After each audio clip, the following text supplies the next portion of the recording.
I'm calling the regular monthly meeting of the Parks and Recreation Commission to order for Wednesday, February 25th, 2015. If you'd all rise for the pledge, please.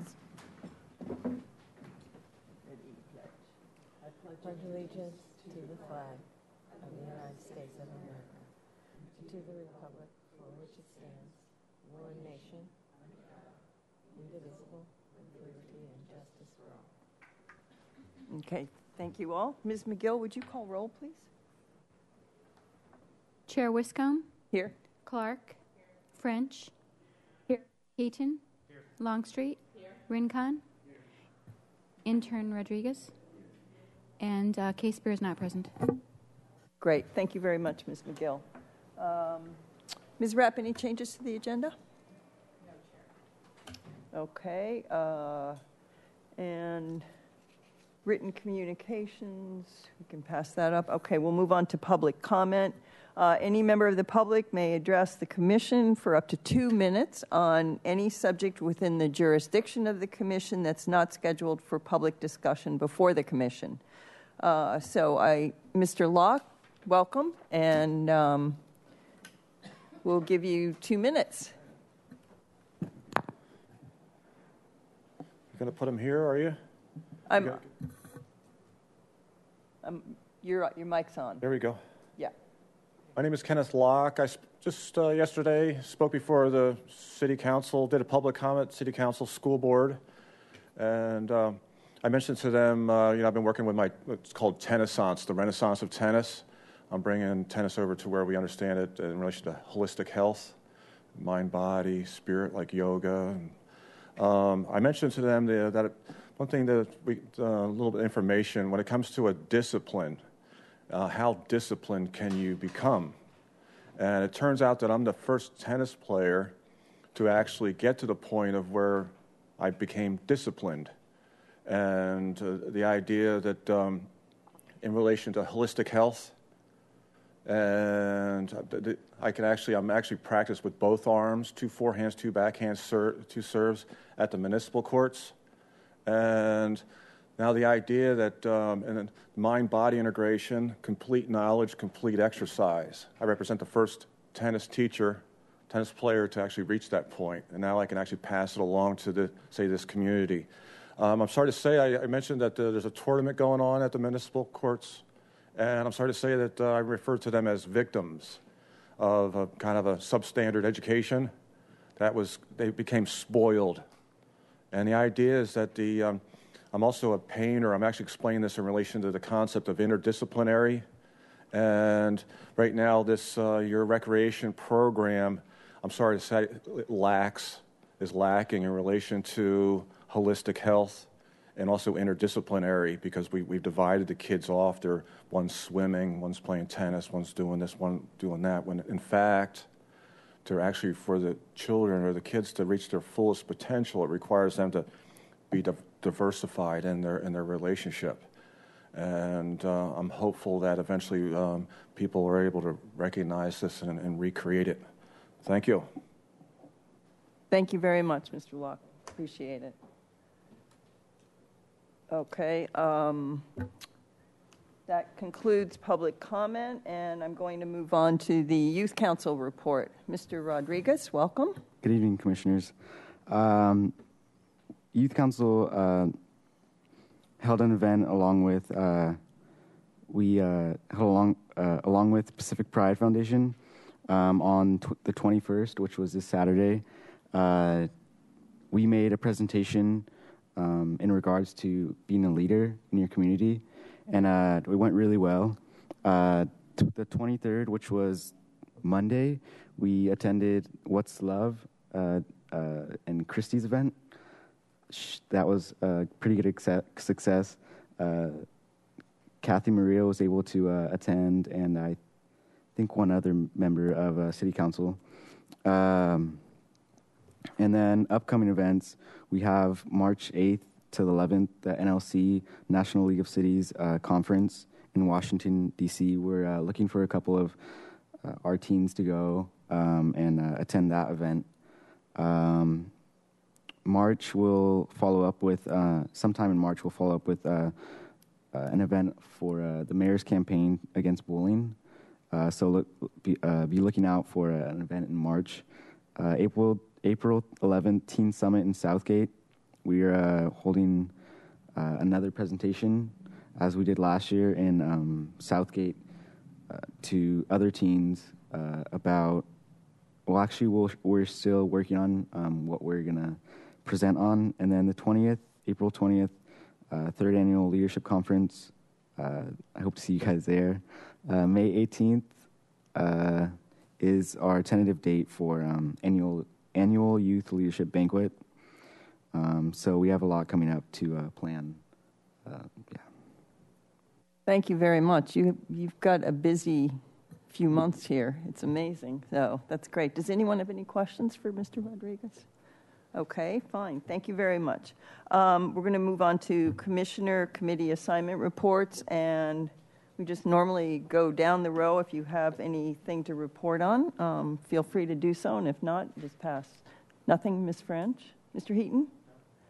Ms. Longstreet? I attended the Neighborhood Advisory Council meeting where I am a member, and the Neighborhood Advisory Council hosted a public forum about the e-bid on Milpas, which was well attended. The council is not taking any position. It's not in our purview at all. It was simply to provide a forum for residents and businesses to learn more about it. And I also attended the Park Foundation meeting, and I'm sure you'll have more to say about that. But April 19th is art and music on the Urban Wine Trail. I think I've got it wrong. I think there's magic in there, too. But we're having our annual fundraiser. It's going to be a wonderful event again with great food provided by our culinary arts program, our youth culinary arts program. And we hope to see everyone there. Great. Thank you very much.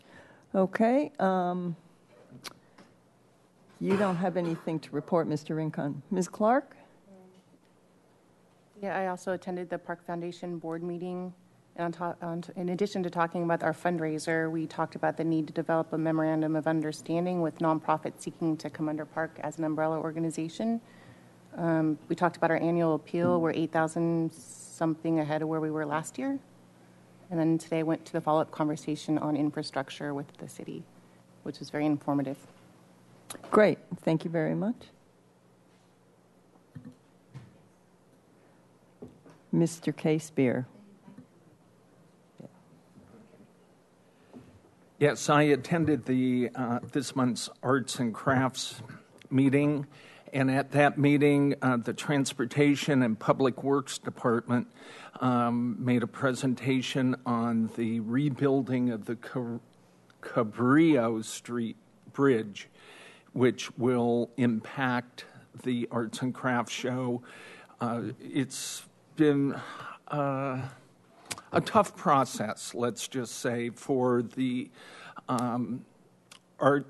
artists down on Cabrillo during the art show dealing with the construction. But I must say that the city staff from Transportation and Public Works are endeavoring to accommodate for the artists and to make the best out of a difficult situation.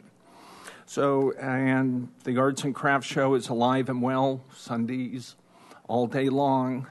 And one thing that has really spurred some activity there is the presence of the cruise ships. Lots of tourists are walking up and down Cabrillo. It's a good feeling. Thank you. Has it increased their business, do you think, Chris?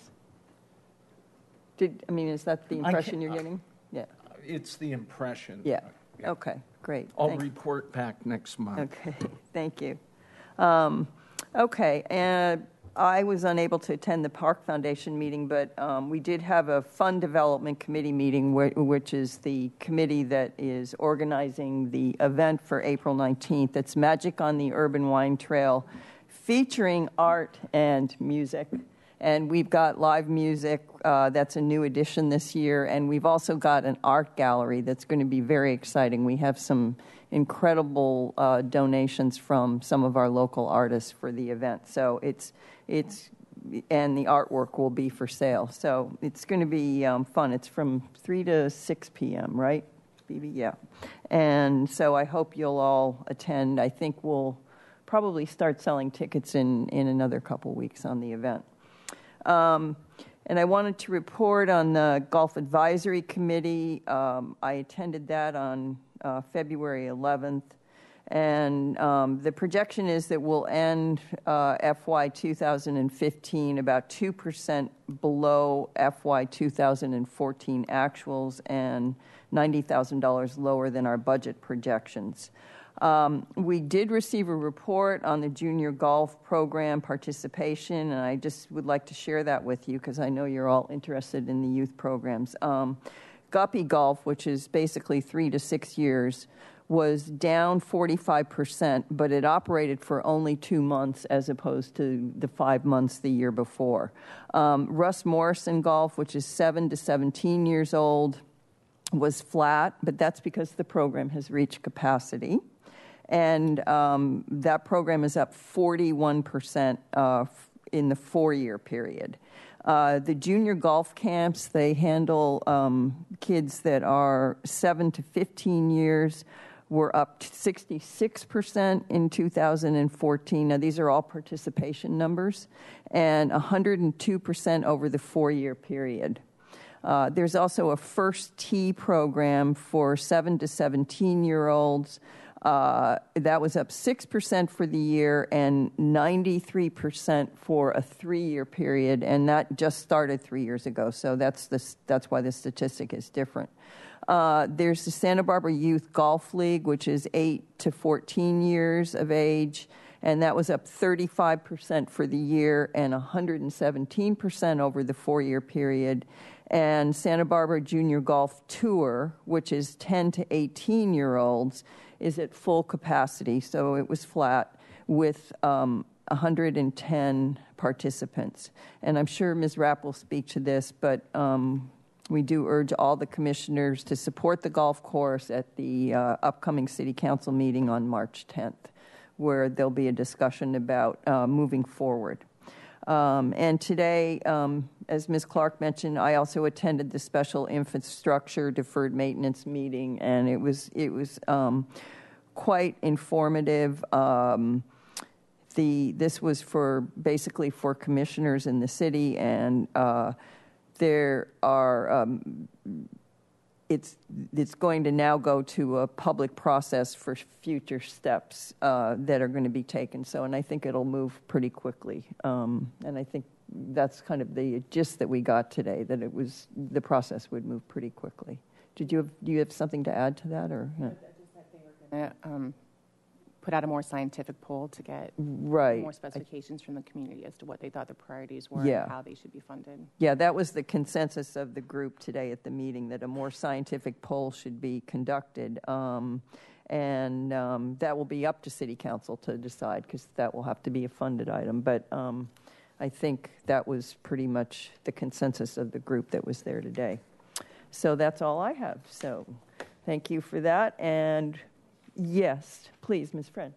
You mentioned that the fundraiser for the foundation is the April 19th. Is that the same weekend as Earth Day? Yes. Okay. So just yes, as well. It is. It's unfortunate, but it was the... But it's at the Carrillo Rec Center, so it's a short walk down from participating in Earth Day activities first. Okay. And a nice way to end the day. Thank you. Yeah, and usually it's the 19th is a Sunday, and Earth Day's really starting to unwind, by Sunday afternoon when this event starts at 3. At least the things that I've participated in have. So, yes. One other question with regards to Earth Day. Is the Youth League involved in Earth Day?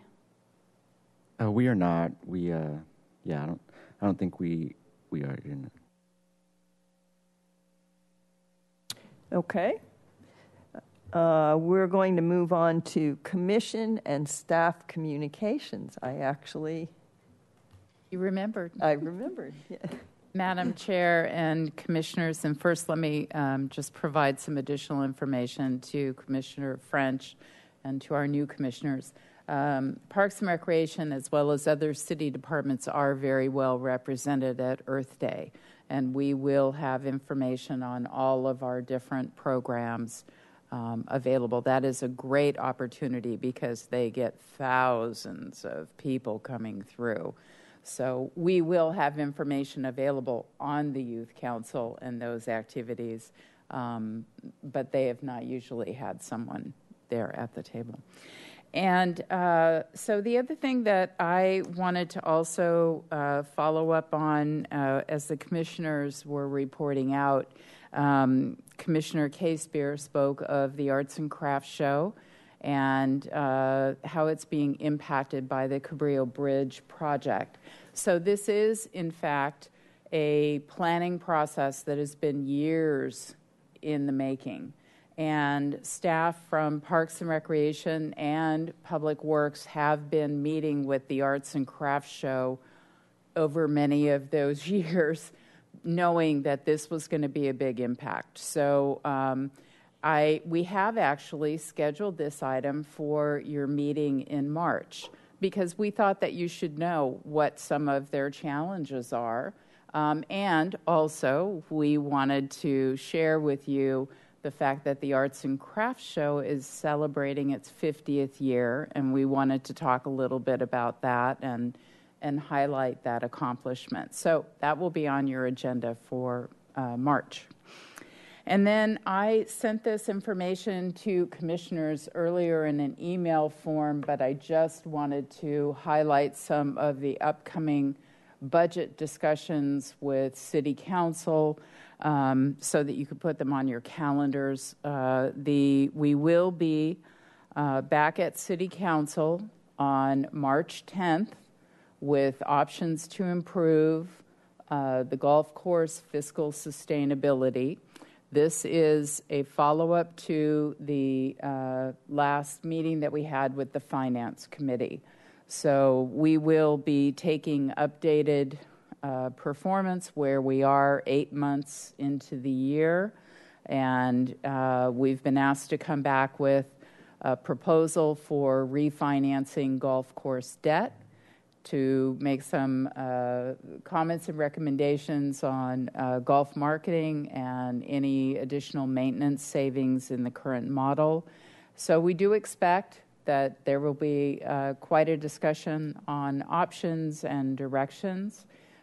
So I do encourage, and we have been encouraging golfers to attend and talk about what's important for them. So that is, right now we're scheduled for the afternoon session. I'm not sure whether it will be moved to the evening or not, so if it is, I'll let you know. Also, the department will be presenting our department budget to the Parks and Recreation Commission at your regular meeting in April, so April 22nd. And that presentation will include the general fund, golf, and the Creeks Fund. Now, and you can make this decision as late as that meeting.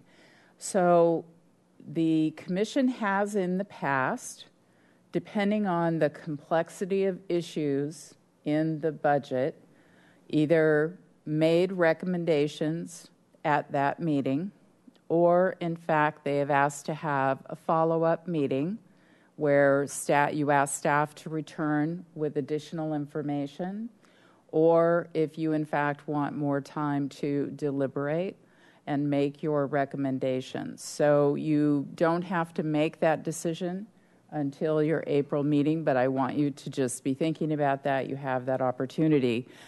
We will be doing our department budget presentation to City Council on Monday, May 11th at 6 p.m. It would be nice to have the commission recommendations to share at that meeting, but it is not required. So we have flexibility is what I'm really saying in terms of your recommendations. And in particular, you know, I think with golf, this could be a difficult year. So I just want you to know you have some options. And then City Council right now is scheduled to adopt the fiscal year 2016 and 2017 budgets on Tuesday, June 23rd. So we are going to be kicking off the budget review process in mid-April, and it continues through the end of June. So, and as I said, I sent those dates to you so you could put them on your calendars, and we'll keep you apprised as we go forward. And that's all I have, Madam Chair. The budget will be released as usual on April 1st.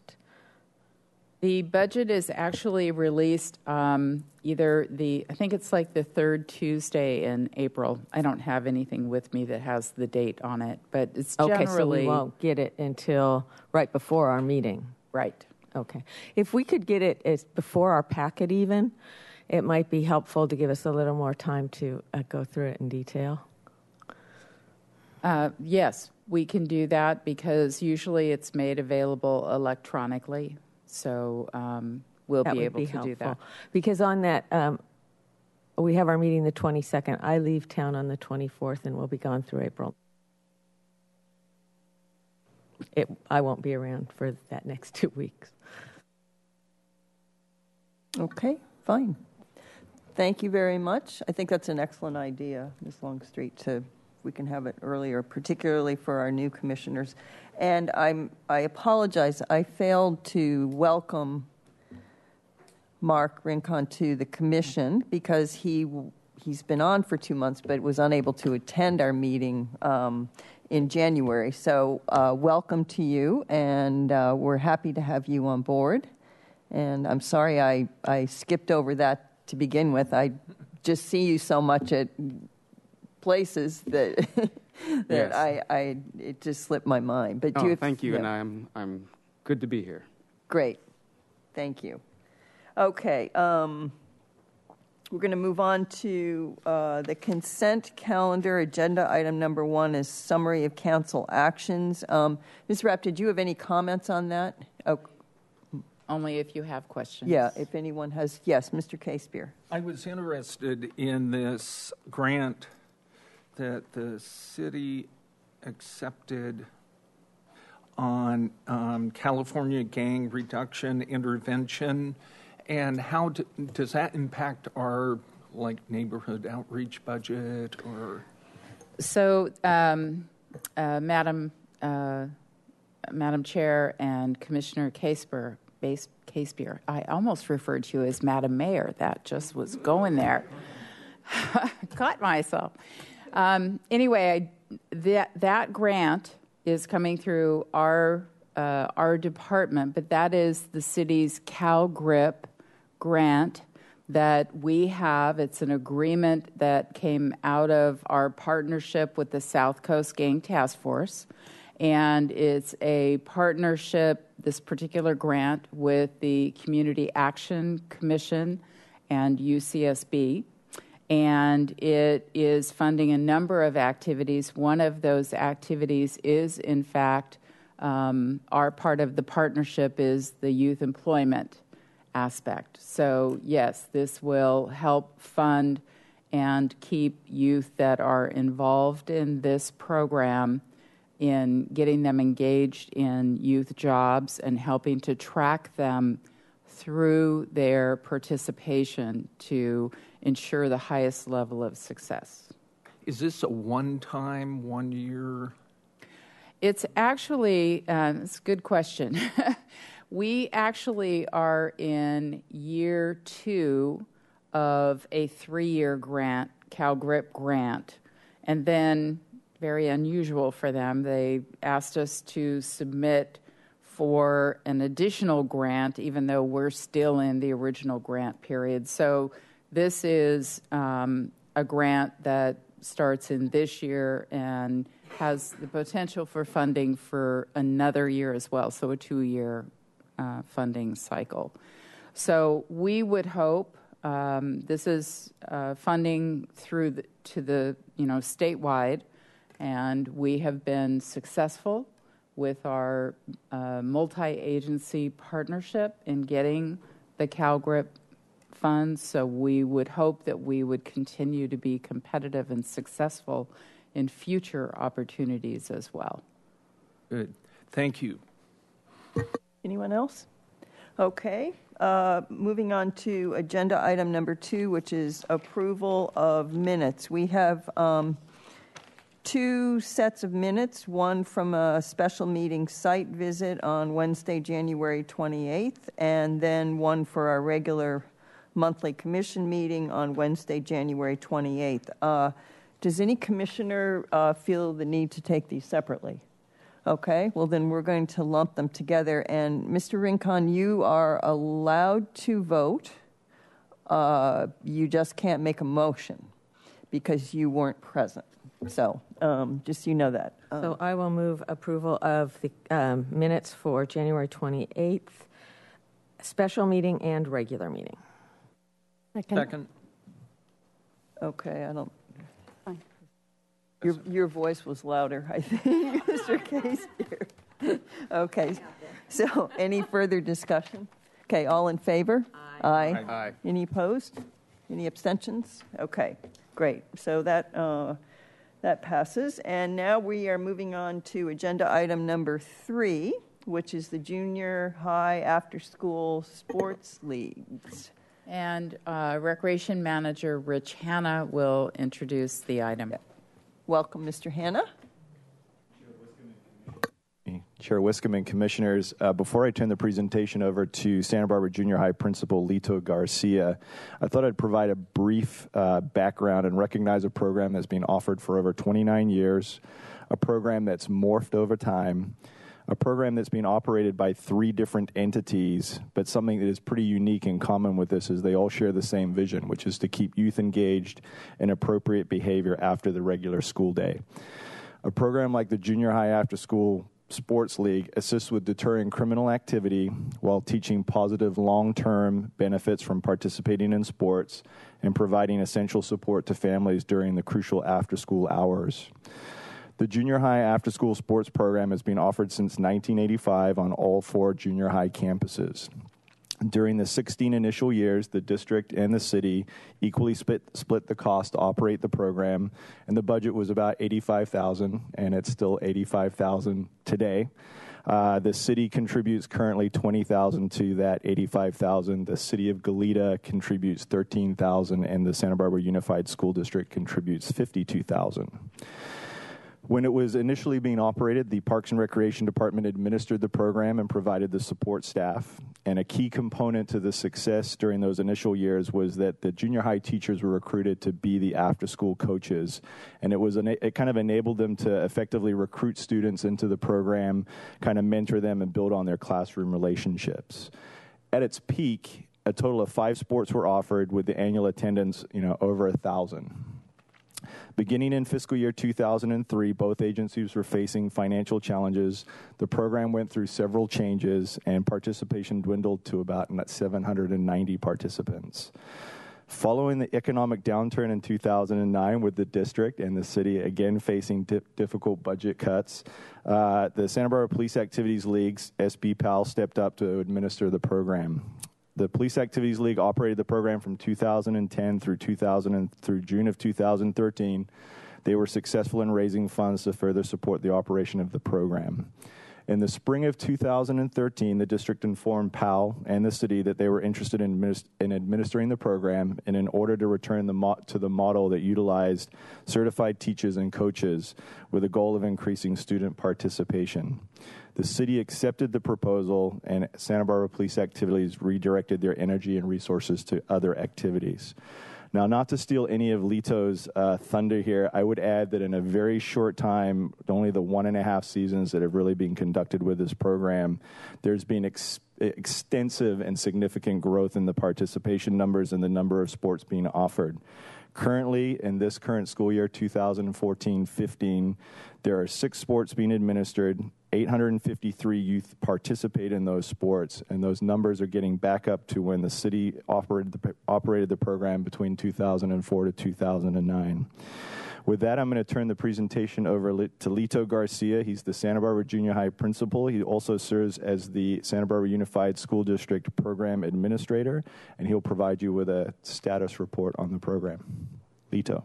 Welcome, Mr. Garcia. Thank you. I appreciate the opportunity to speak to all of you. Just wanted to mention Dr. Ben Drotti, our Assistant Superintendent for Secondary Schools. Wished he could be here with me, but he has a conflict, and so I will be representing him and all of our schools. So just a quick overview of why we want to have this program at all 4 schools, Goleta Valley, La Colina, La Cumbre, and Santa Barbara Junior High. We want to be able to give the students an experience where they are going to be safe, it's going to be structured, healthy, exciting. It's junior high. They're excited all the time anyway. So, you want to provide that extra excitement for them. And we're also, building character with the kids, being involved in organized sports. They have to learn how to work with others and follow directions and rules. And that really helps the students, not just on the field or the court, but in the classroom as well.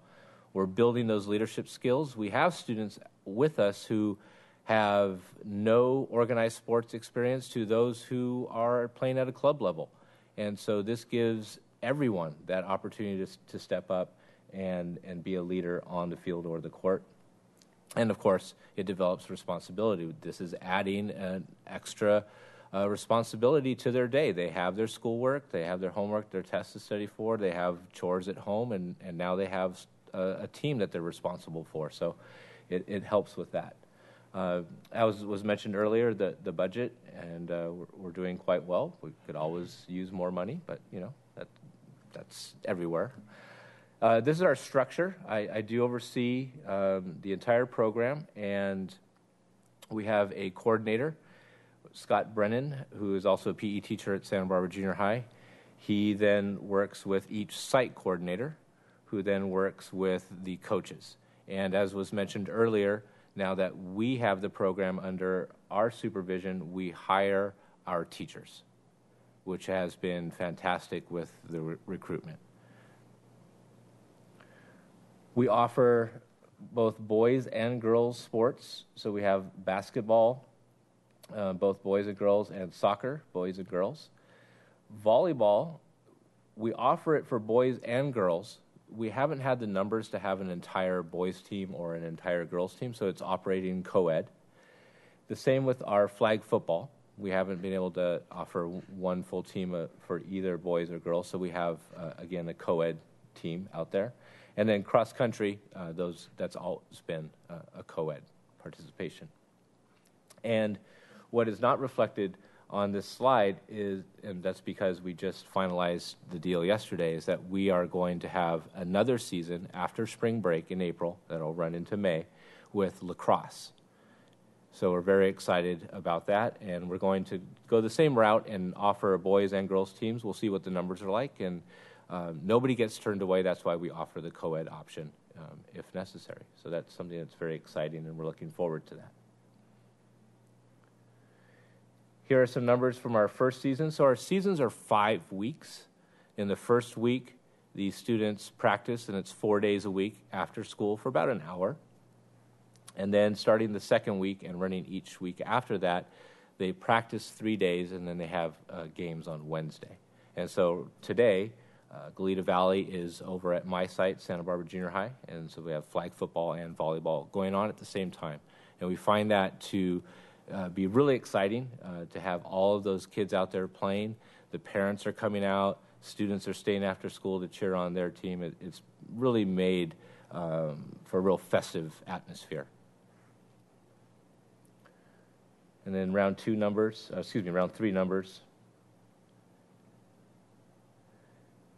then the program impact.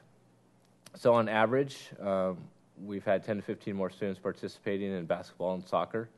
And flag football and volleyball, we've definitely seen an increase there.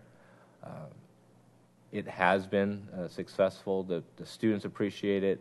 The parents love it. It's free for the kids, so why wouldn't you take advantage of that? And they do. And they're out there in their PE uniforms, which is a nice way to represent the schools. Just something from Goleta Valley. Students now have the understanding of school pride, and they like playing on a team and for their school. At Loch Lena, some of the comments that we received, students talking about numerous positive experiences while participating in after-school sports. Again, that overall school spirit has definitely been brought back to the program. And at La Cumbre, all athletes must be enrolled in the after-school program, which has encouraged some students to practice more, participate in more than one sport. And students, again, share pride in their accomplishments. And at my site, the students have all shown the tenets of the CIF Victory with Honor program. We have certified officials, and this is for not just our site, but all sites, which has also brought that level of, I'm going to say, professionalism to the games. And teachers have reported improvements in citizenship and homework performance as well, so that our students stay eligible for the program. Here's just some fun photos of the kids out there, all with smiles on their faces. And last year when I was here before you, I use this example every single time, I always want to know how my kids did when they participate against another school. And of course, I always ask, did you win? And if it's a yes, there's a huge smile on their face. If it's a no, I follow that up with, did you have fun? And now we're in, year and a half going into this. I have yet to find a student who answers that question negatively. Even if they lost, they still had fun. And so that's what's really important for all of us at each site. So thank you for this opportunity. Thank you very much. Madam Chair and Commissioners, if I might make a few comments before you ask questions. So I've been involved with the city and school district jointly funded and operated after-school programs since 1999. And as Mr. Hanna said, the junior high program is the longest running program in that group of after-school programs, started in '85. And I want to extend my thanks to Principal Garcia for really, truly resurrecting this program back to the levels, because it's clearly going to grow to what it was before. And as Mr. Hanna said in his introductory comments, we knew the staff who struggled, and it was, believe me, both school district staff and city parks and recreation staff struggled with decreasing funding. How did we make it work when we knew the secret to previous success was two things? First, it was using the school's own teaching staff to reach out and encourage the kids on each campus. They were their kids. And the second thing was the funding for the bus transportation that allowed the interscholastic competition. And after so many years of performance that it was there, but the numbers just weren't there, it is so exciting to see it grow, and I thank you for that. And I also know it wasn't easy, because your faculty on all of your campuses already have their hands full with a lot of things. So we know what it takes to make it work, and we thank you for that. And to the Commission, just on the funding side, so the $20,000 that was mentioned as the city's contribution is in the Parks and Recreation budget.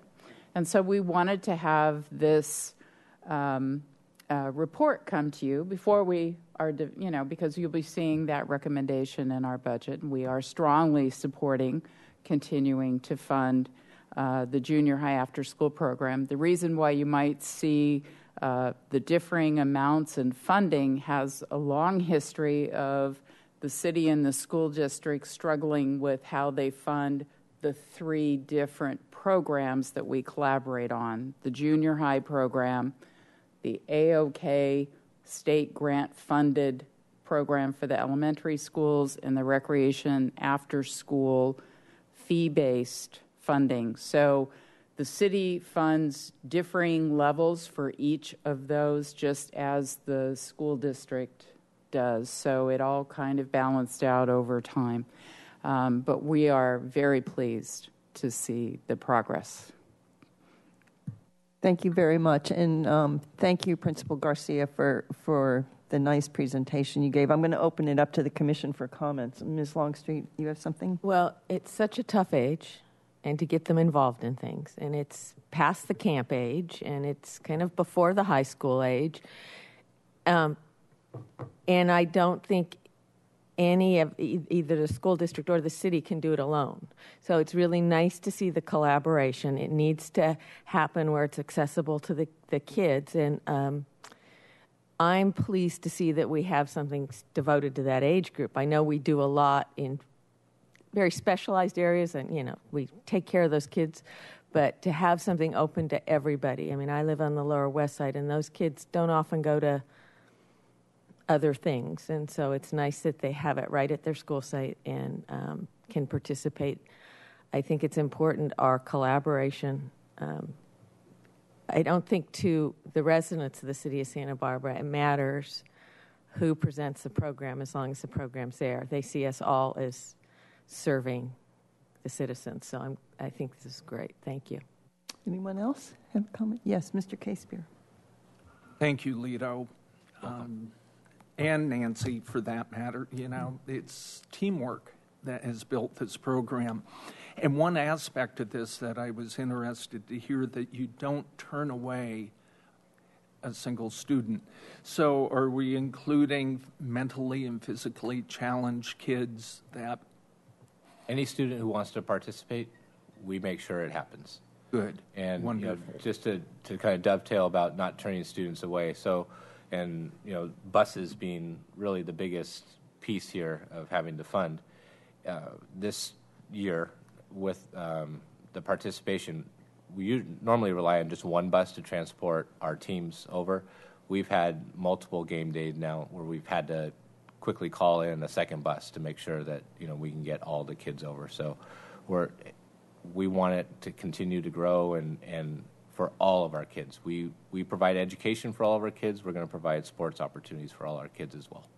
Good. Anyone else? Ms. Clark? I still have to call you Mr. Garcia because you were my son's principal. You scare me a little bit. But as a cardiac nurse who sees, seeing the incidence of diabetes increase in our community exponentially, I want to thank you for getting the kids out there.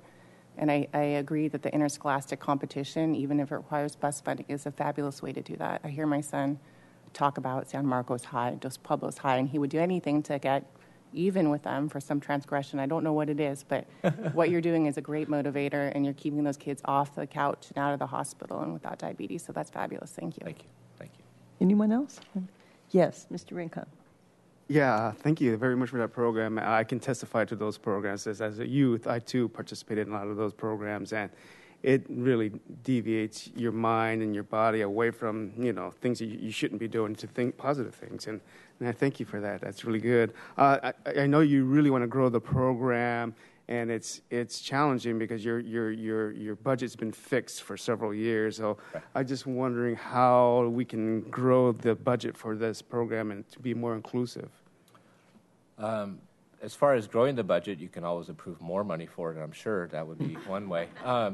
But one thing that we're doing with lacrosse that I mentioned earlier, the Santa Barbara Lacrosse organization is actually going to donate the equipment for us, so that allows us to have that sport and be able to offer that season for the students. So that's been wonderful. And so we'll try to seek as many opportunities as we can for private, you know, donations and or grants where we can help supplement what we already have. All right. Thank you very much. Anyone else? Yes. Do your current teachers know how to play lacrosse? So I do. They do not. And so that was one of the things.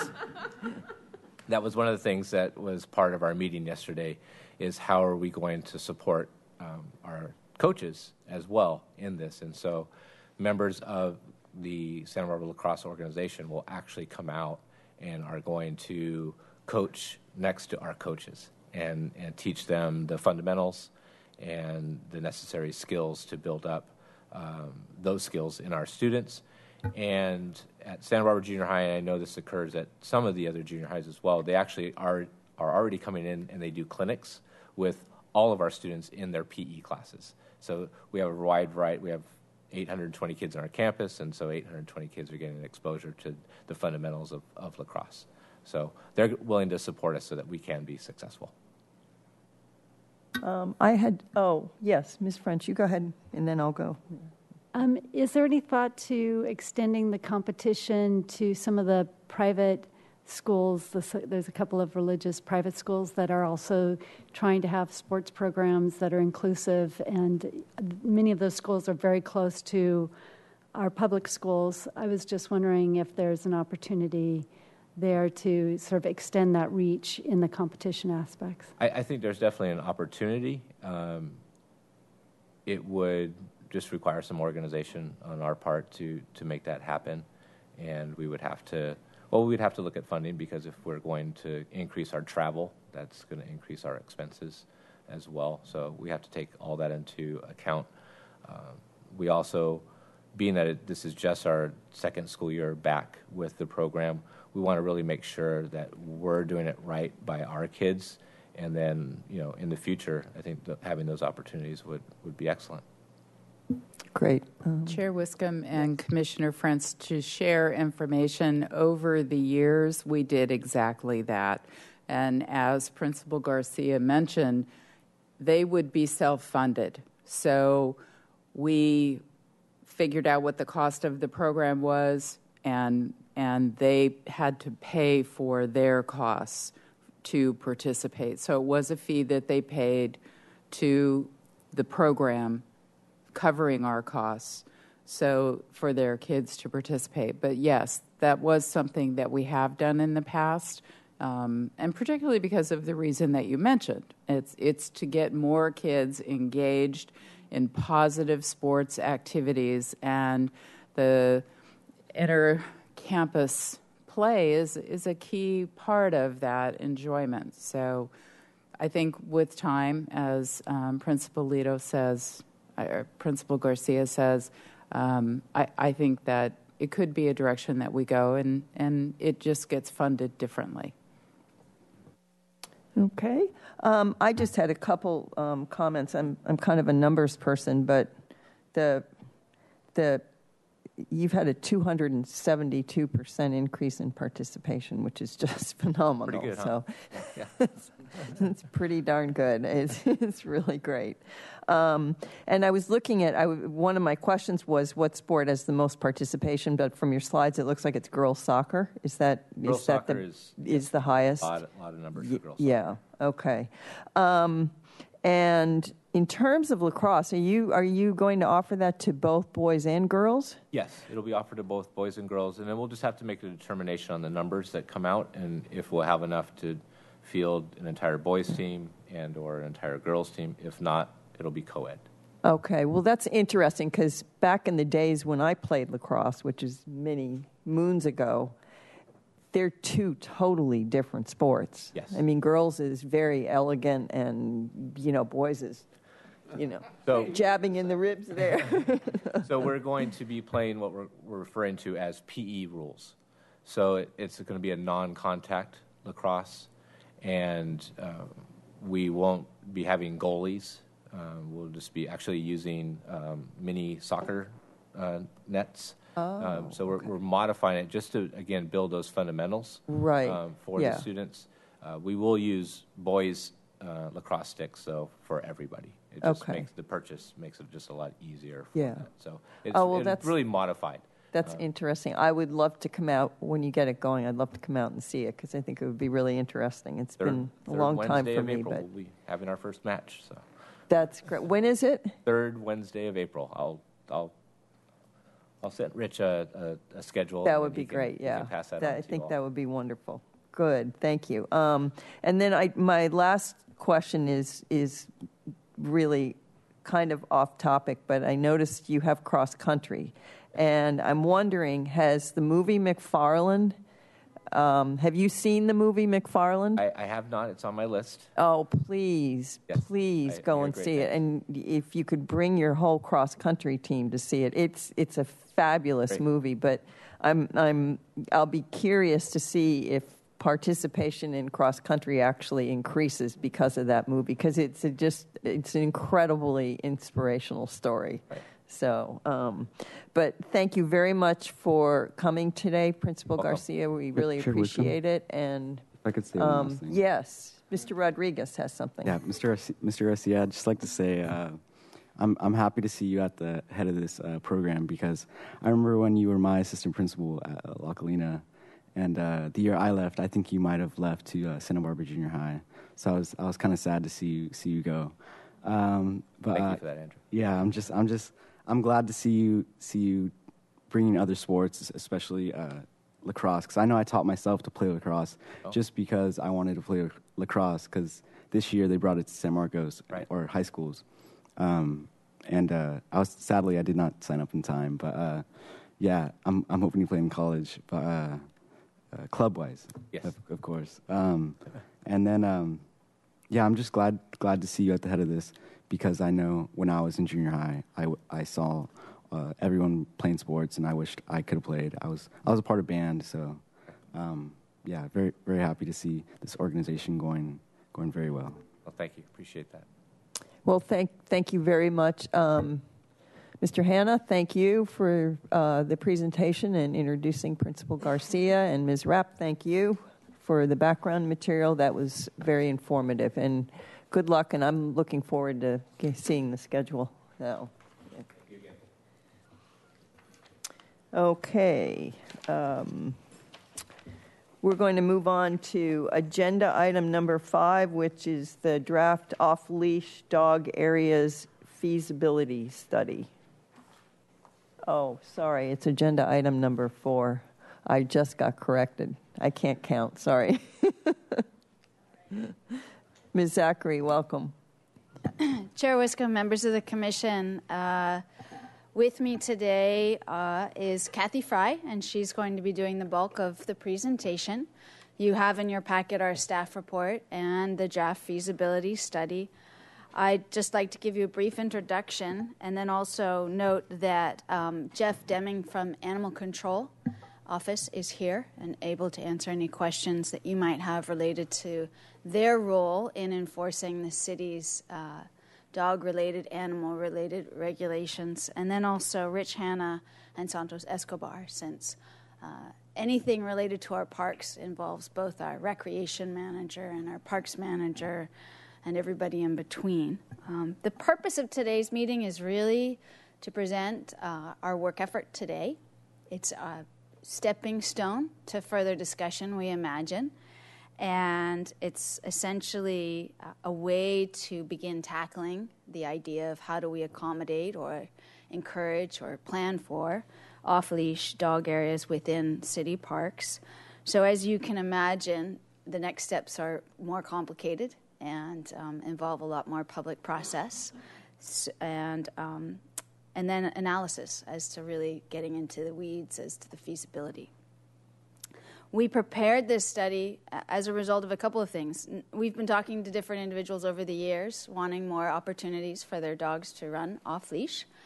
And they've often been specific to one park site or another. And we determined that really the best approach would be look at our entire park system and be comprehensive in it, rather than reactive to one request over another, and try to think about all of the city and the city's residents when we were doing that. I would like to just briefly note, as you are well aware, we've got many parks in Santa Barbara. They're very diverse. Most of them are not very large.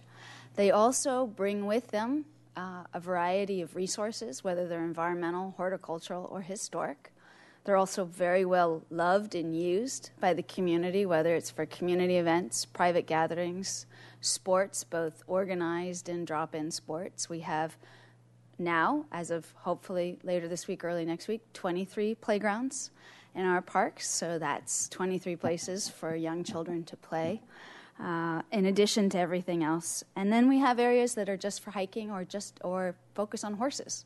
So when you start thinking about where we could look for dog off-leash areas, we want to make sure we're compatible to the extent possible with existing uses, or we're looking at removing an existing use in order to change its use, and that they minimize other impacts related to the parks.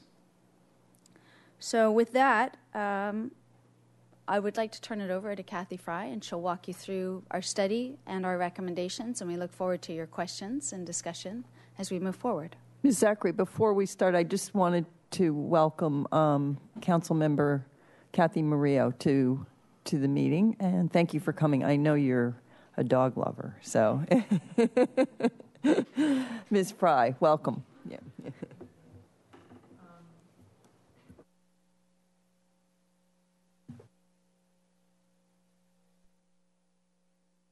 There, I think that's better. Ms. Zachary covered our first slide here of the purpose of why we are initiating why we initiated the feasibility study and moving forward with the study and coming to you. Go on to the methods. So we're initiating this discussion because we're looking at the potential for off-leash areas for dogs. And we'd like to, and we have been evaluating the trends and attributes of the off-leash locations. And we're exploring the feasibility of areas within the parks and other city property, other facilities.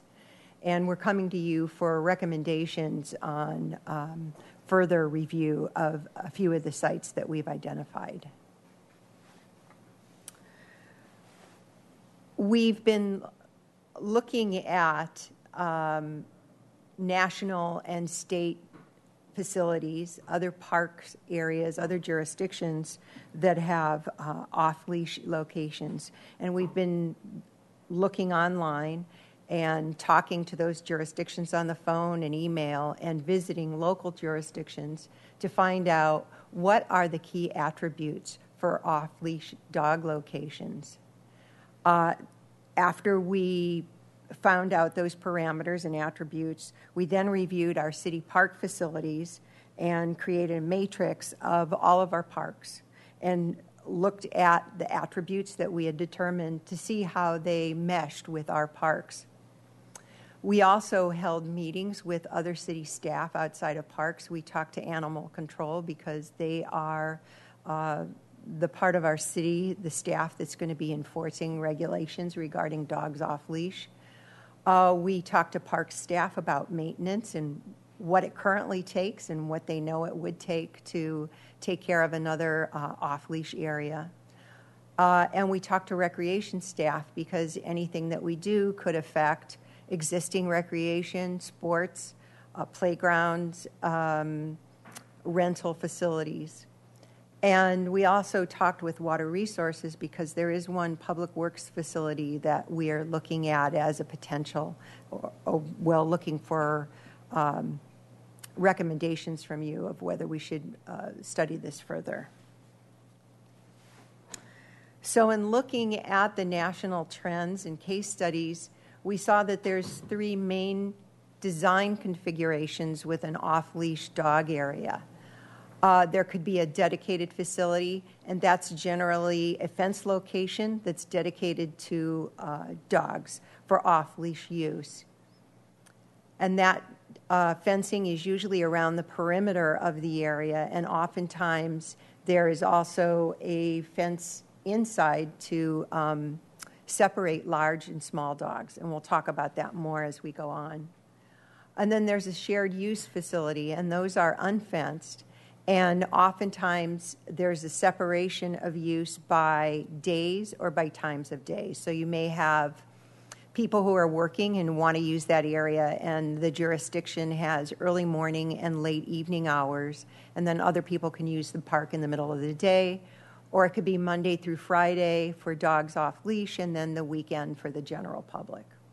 And then one other configuration that probably doesn't apply as much to the city is an off-leash trail. We also observed several of those in areas that have a lot of trail facilities. And then one of the other trends for management is free use of an off-leash area, or a fee for use for an off-leash area where possibly there's a registration fee or a pay-to-play, as they call it. And then there are also community sponsors, and that was a reoccurring theme where a group adopts a park, or they come on site to provide education for people in the park, or held events to bring in finances for an off-leash area. They may also help as volunteers to help with maintenance. And then in all of this research, we found that there were some key locations that really had some great information that we garnered a lot of this from. And the state of Washington is probably one of the most advanced as far as off-leash dog areas. And Seattle has quite a few locations. I can't even remember the number, but it's quite a lot. And Olympia has actually performed a feasibility study themselves. So we looked at what they learned in their feasibility study. Encinitas is in California, and it's an area that's very much like Santa Barbara. It has similar habitats and beaches. And they had a few areas with scheduled off-leash use. And so we looked at their successes and their challenges and how they changed, where they started out and where they actually ended up. And then Burnsville, Minnesota was very forward with their fee for use and people sponsoring their parks and how they helped supplement the cost of off-leash dog areas.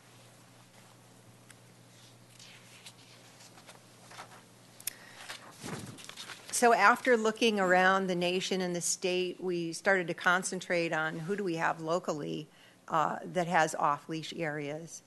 And the city of Carpinteria currently has no off-leash public locations. Dogs are allowed on leash in quite a bit of the city. There are a few places that are excluded, such as down on the beach where there's pupping for seals, and a few other, and I believe near the marsh.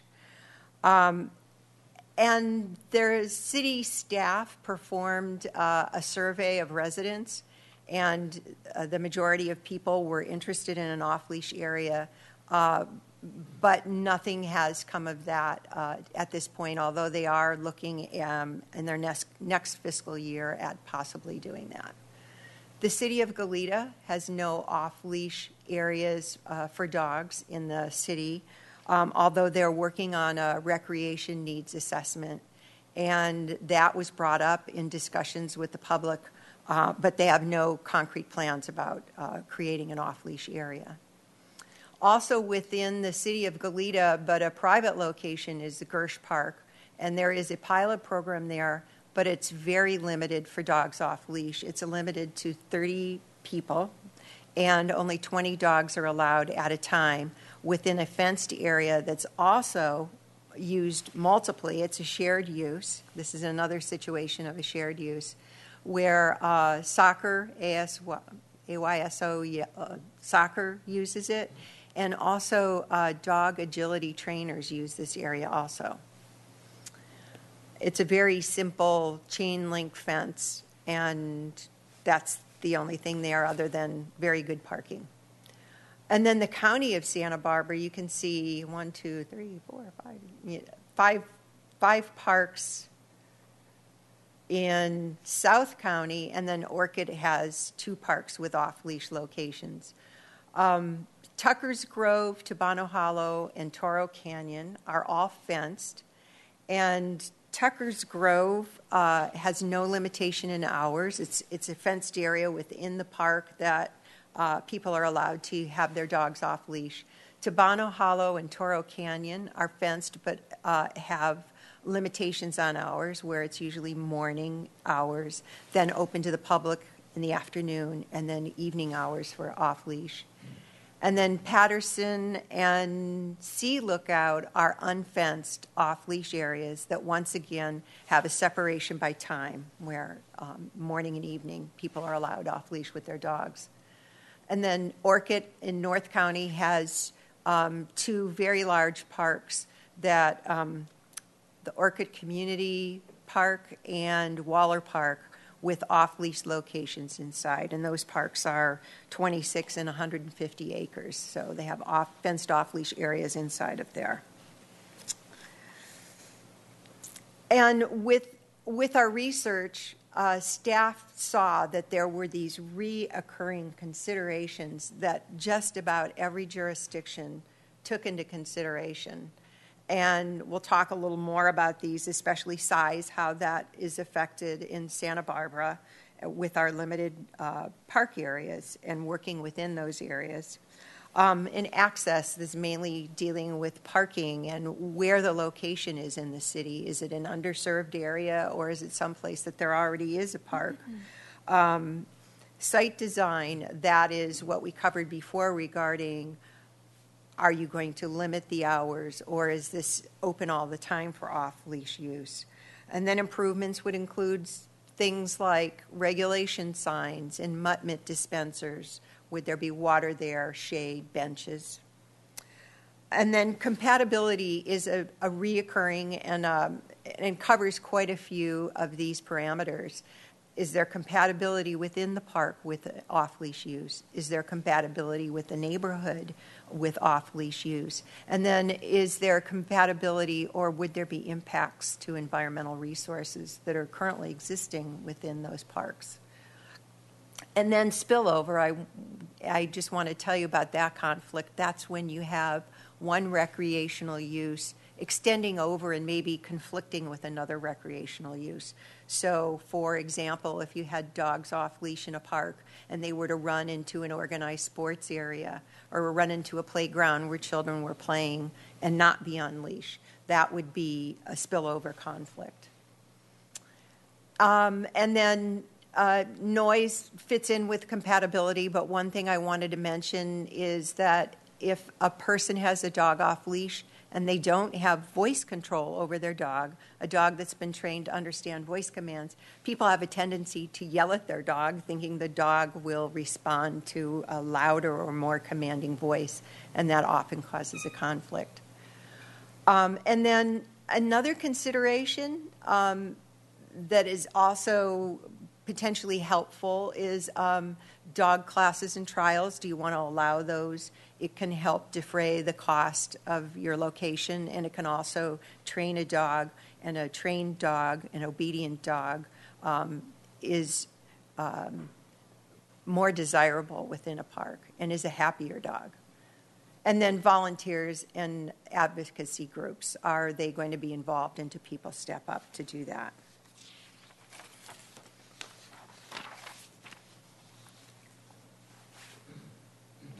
And then also with our research, and also in the off-leash parks that we currently have, there are certain challenges that we read about, talked to other jurisdictions about, or observed ourselves within our parks.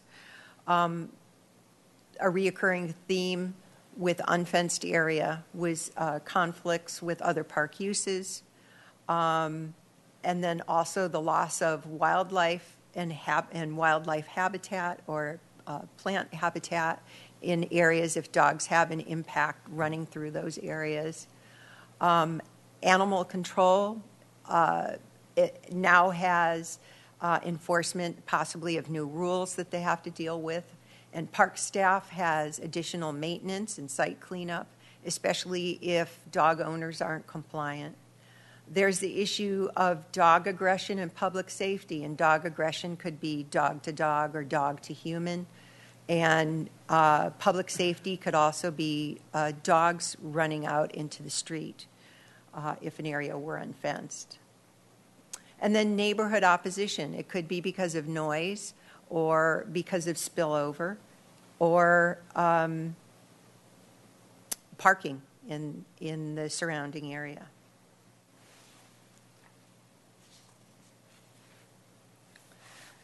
City Parks currently, Parks Division currently manages 1,600 acres of parks and recreation facilities. And dogs are allowed on leash in these facilities with only two exceptions, and that's Plaza de la Guerra and the beach between the Shoreline Park steps and the western city limits. Oh, I'm sorry, the eastern city limits of the bird refuge. And that's because other recreational uses are occurring at the beach, and because western snowy plover, critical habitat, which was designated by U.S. Fish and Wildlife, occurs in that area. We have currently 305 acres of existing off-leash areas within the city, including 50 of the 70 acres at the Douglas Family Preserve, 14 acres at Hale Park, approximately 11 acres of the opposite end of our beach area, which is from the Shoreline Steps to the western limit at the Arroyo Burro Estuary, and Ealings Park, 11 acres at Ealings Park. And Ealings is a private foundation, managed by a private foundation within the city, and they have a dog owners group that for $125 a year, you're allowed to take your dog to the park in just about any area as long as there's not an event happening, and have off-leash use of the park. Now, all of these parks mentioned here are relatively large locations for dogs off-leash. They're all unfenced, and they all have become destination locations because they are off-leash areas within the park. And these are the locations. They're highlighted with an orange area. There's Ealings, and then the Douglas Family Preserve south of that, and the beach area along to the Shoreline Steps. And then in the eastern corner is Hale Park.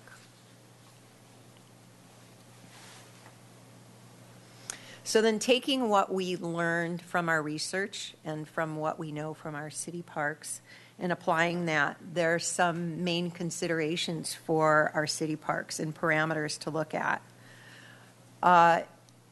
As for location, is it accessible, and is it in an area of the city that already isn't served by an off-leash area? Because of the size of our parks, to have an off-leash location inside of a park, we really only have about 1/3 to 1 acre of an area where it could be dedicated to off-leash use. We had to consider park compatibility. We looked at what the existing uses are and what environmental resources are located there. And then, as far as design and style, is it feasible to fence the area? And what site improvements would be required there. And then neighborhood compatibility. We had to consider noise and safety in parking, and how close is the nearest residence, school, or sensitive resource to the location described. And then for management and enforcement, animal control will be enforcing the rules. And management considerations include, are we going to have volunteers who are going to help us with this? Are there going to be people who step forward individually, or would a third-party group come forward to help us with either fundraising or education or any other help that could help us defray the costs of the location or help with maintenance?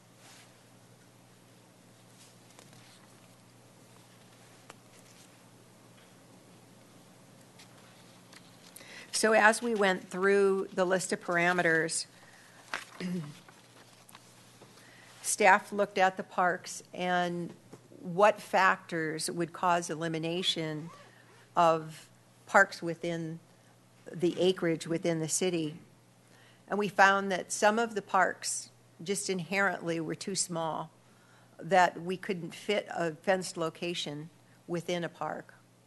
And then other locations had an existing historical, cultural, horticultural resource within the park that dogs off leash would not be compatible.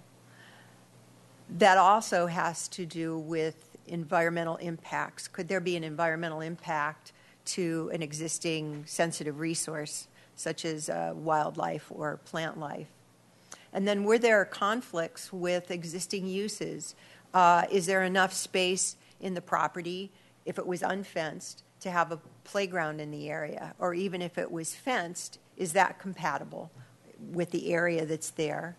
Or are there so many community events at this park location that a dog off-leash location would create other conflicts? Or is it someplace that people have a drop-in use in family gatherings? And then lastly, we do have protected species on our beach, as I mentioned, western snowy plover, and that just took off that location of the beach. It would be incompatible with it. We went further into our matrix. In our first pass, we eliminated parks, and these 10 rose to the possible that could be better opportunities within our park locations, that there is no one park that has all the perfect parameters and meets all of them. But these 10 were probably better suited.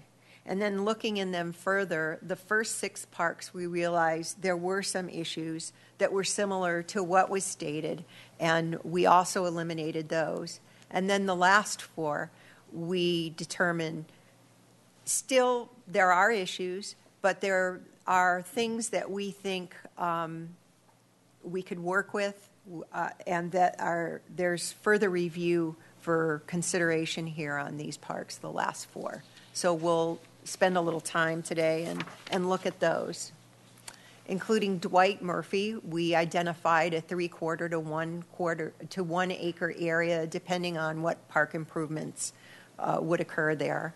Mackenzie Park, there's an area of 1/2 to 3/4 of an acre that's outside of the active recreation area. And then in Ortega Park, there's about 1/4 to 1/3 of an acre within the group picnic area that could potentially be fenced and used. And then in the Sheffield open space, there's a 1 acre area on the east end that may be feasible. So Dwight Murphy Field is a 10.5 acre sports facility that's near the zoo and East Beach. And some of the positive features about this location, there is existing parking on the west end. There are restroom facilities at the north and water available. Also, the existing uses at the south are over 100 feet away. So residents or hotels are about 100 feet at least away from the area that's identified in the southeast corner there. Some of the challenges that would be encountered with this area is that there's an existing fitness equipment area in that location, and it'd have to be determined whether that could be relocated in the park. Also, we looked at the existing fenced area of the sports facilities there, but there's a possibility that the turf could change in that area, and it wouldn't be compatible with dogs off leash. And the recreation division staff was not in favor of having off-leash use within that fenced area. So the next location that we looked at was Mackenzie Park, and that's a 9.5 acre sports facility. The sports facilities are to the west. The area that we identified is to the east here in the corner, the very eastern corner. And the park is located at State and Las Positas. So one of the positive attributes of this area is that it's fairly centrally located and not close to existing off-leash areas. Once again, this facility has parking and restrooms and water available. And not only has a parking lot, but there's also street parking very close to the area where off-leash use is feasible. There's existing dog training classes just adjacent in the lawn area over here. There are currently classes for dogs in that area. And the area that we identified has no sports use within it.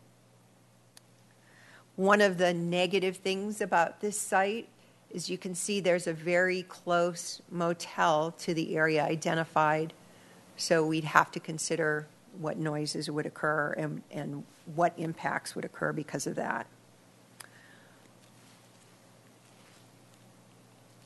The next site is Ortega Park. This is a 9.5-acre community park between Ortega and Coda. This park is downtown, and that was a very positive feature. And also this park is a distance from existing off-leash locations. This area could be easily fenced, and it would not eliminate a sports use, but it would eliminate the group picnic use in this area. Although there are other picnic tables and other facilities within the park. This area is about 1/4 to 1/3 acre, depending on what would be fenced.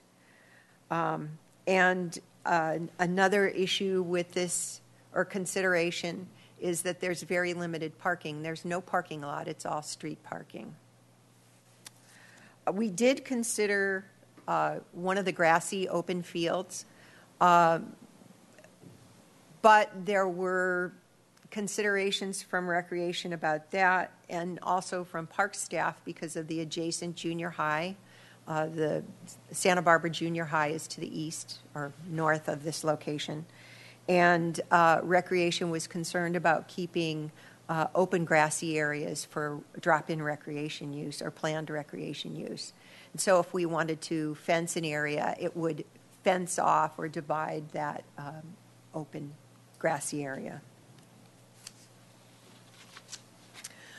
And then our last area that we are bringing forward for further consideration is the Sheffield Reservoir open space. And this is a 20-acre public works facility, and the Parks is contracted to maintain the open space. Parks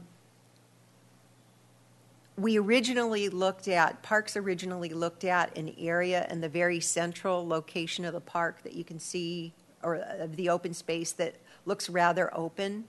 But in discussions with Public Works, we determined that's where the potable water tanks are, and it may not be compatible. Dogs off leash may not be compatible there. And there was a desire to have the area fenced within this park, and it's not possible to do that due to the depth of the soil right there. But another area was identified, and you can see that. It's further to the southeast, and that's the 1-acre area there that's outlined and shaded. It's outside of the area of the decomposed granite paths. And it should be, or we really like the idea of it being fenced because of the growth of the native vegetation, which was a restoration performed in the area there. And it's grown, so there are times walking down that path, if a dog were to be running in the area, you may not be able to see them. The dog may not be able to see you, or you may not be able to see the dog coming around the corner. So a fenced facility here is a good idea. And for all of the locations brought forward, fencing is a great consideration and is and animal control is very in favor of that for the perimeter and also for the separation of large and small dogs. And one of the reasons for that is that small dogs can set up a predator-prey response to a large dog if they are to yell and cry out or act as if they want to be chased. A larger dog could view that as a prey. So in all the facilities mentioned, they would be fenced and possibly have large and small dog separation within there, if feasible. One of the negative or challenges with this location is that there is very limited parking. I believe there are only 6 or 7 parking spots on the western side, and that parking area is maybe about 1/4 of an acre from the off-leash location. So someone would have to walk their dog from the parking lot down the path to the off-leash location.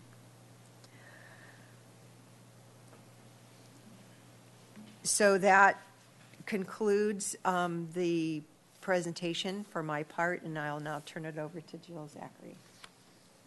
Just a few more comments for the Commission. I'm sure you have lots of questions and things you'd like to share with us. I'd like to go back very quickly, and I think you have some public comment, to the locations. And briefly, Dwight Murphy Field, just to reiterate some of the things that Kathy Fry said and that we've talked to the Commission about before, we are seriously looking at the feasibility of artificial sports turf in our city parks. We've proposed to look more at Dwight Murphy Field as part of the next 6-year capital program. So if that gets funded and moves forward, that would be a priority from our standpoint. It does give us the opportunity to look at reconfiguring sports activities in the parks. We're not really ready to talk about it in any detail tonight, which would allow us to both accommodate recreation uses that are popular there and important there now and we want to maintain, while also expanding to consider opportunities for off-leash dogs.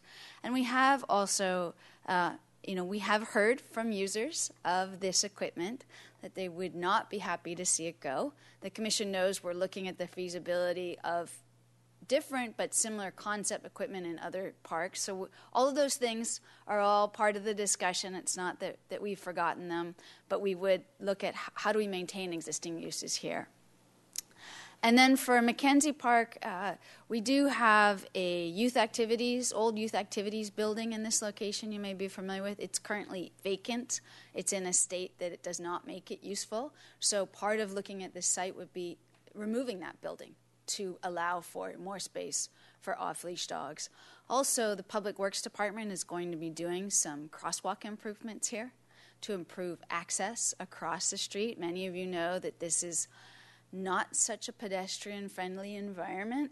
However, that is a project that is likely to move forward in the next year, and we're already working with them to say, well, if we're looking at making improvements here, let's line up your improvements with our improvements so that we anticipate, for example, in this location, a lot of people that might use this off-leash facility live in this neighborhood and would walk there in the morning or walk there after work. So as we talk about the locations that we're proposing you consider further, we're trying to achieve that as well, is try to determine how do we provide opportunity for a range of Santa Barbara residents. And then although we do have a hotel here, we would be looking at ways to mitigate any potential noise. And I would point out that actually their rooms are at least on this side of their property rather than adjacent to the park. This is an area of the park that's currently used for purposes that we would like to discourage. So also introducing an off-leash facility here could have a net benefit for the park. Other people already use it, so we think there's some opportunity there. Ortega Park, we did seriously look at, can we do a shared off-leash use? There is a lot of concern about the use of the field, the impacts to the field, the safety of the people in the field. And when we met with animal control staff, they also mentioned there are a lot of stray dogs in this neighborhood. So it would be better if you were to have an off-leash facility that it's fenced. It is quite small. So one of the things we also discussed is the feasibility of, we talked about shared use where there might be little dog days and big dog days. Again, there's an enforcement and a rules aspect of it that would take some serious consideration. This area is very underutilized as a rental facility. We counted up, we reviewed the records, and we had 10 rentals in the last 5 years. And the fees essentially cover the cost of the monitor and the electrical fee. So it's I think I may have double checked my numbers. I wrote them down. $172 in 5 years. So in terms of displacing a current use, there are individuals that use it on a drop-in basis. But if that's something we wanted to continue in this location, we would look for other places in the park for that to happen. And then the Sheffield Reservoir open space, and Ms. Fry went over that, and in case it was hard to understand, the underground facilities are only 2 feet below the soil. And it's really not feasible to put anything there, which we found out. And then also, this is an area that's reserved for fire training. So fencing this area would not sit well necessarily with the fire department. And you might be looking at what's this nice green space down here. That is the police department K-9 training facility. So another consideration, and certainly discussing this with animal control officers, is having an unfenced off-leash area in this location could be challenging for a variety of issues. And then also, there is this wonderful perimeter road which is used by both elderly people and families with young children wanting to avoid that type of conflict. So our very last slide is, as I mentioned, we've proposed project funding in the next 6-year capital program. This is something the Commission discussed at its October meeting. We actually revised our program based on Commission comments to propose funding next year rather than pushing it out to fiscal year 17.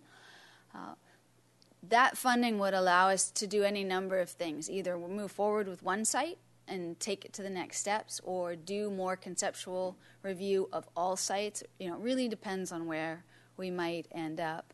Clearly, focused meetings with people that live in these neighborhoods and that would potentially use these sites are critical to moving forward. And then really identifying what do we need to know about these sites before we can design an off-leash facility. Some might be fairly simple, some might be a little bit more complicated, and then of course there's always city design review and various permit approvals that we'd have to receive. So with that, we'll finish our presentation and answer any questions you have. Thank you both, Ms. Zachary and Ms. Fry, for the nice presentations. They were really informative. We have a slip for public comment. So what I'm going to do is just ask the commissioners if you have any questions. We're not going to take comments at this time, but any questions? And yes, Ms. Clark, you. Madam Chair and commissioners, if I could just add one more piece of information. With regard to Mackenzie Park and the vacant youth building that's there, I want to just add to that. It's been vacant because, and it was mentioned that it needs extensive remodeling, and it's one of those block wall buildings, and we had to vacate it. It was not functional space, so it is only used for storage, and it is not something that both from a location perspective and the cost to replace it or enhance it, it is not something that we've discussed or identified in any of our capital documents. So I did want you to know that, and it's because of the extensiveness of the renovation that would be required, we just wouldn't recommend spending that kind of money in that location for that size facility. Okay, thank you for that. Ms. Clark, did you? Yes. And I've sold hot dogs out of that building. I know how bad it is during sports. For the animal control officer present, my question was, do you currently get complaints of spillover conflicts at Tucker's Grove? Actually, we don't control Tucker's Grove. Oh. That's a county park. We control those city parks here in Santa Barbara. So from any of the existing off-leash areas, are there conflicts that get reported? Some situations with, I believe it was Douglas Family Preserve,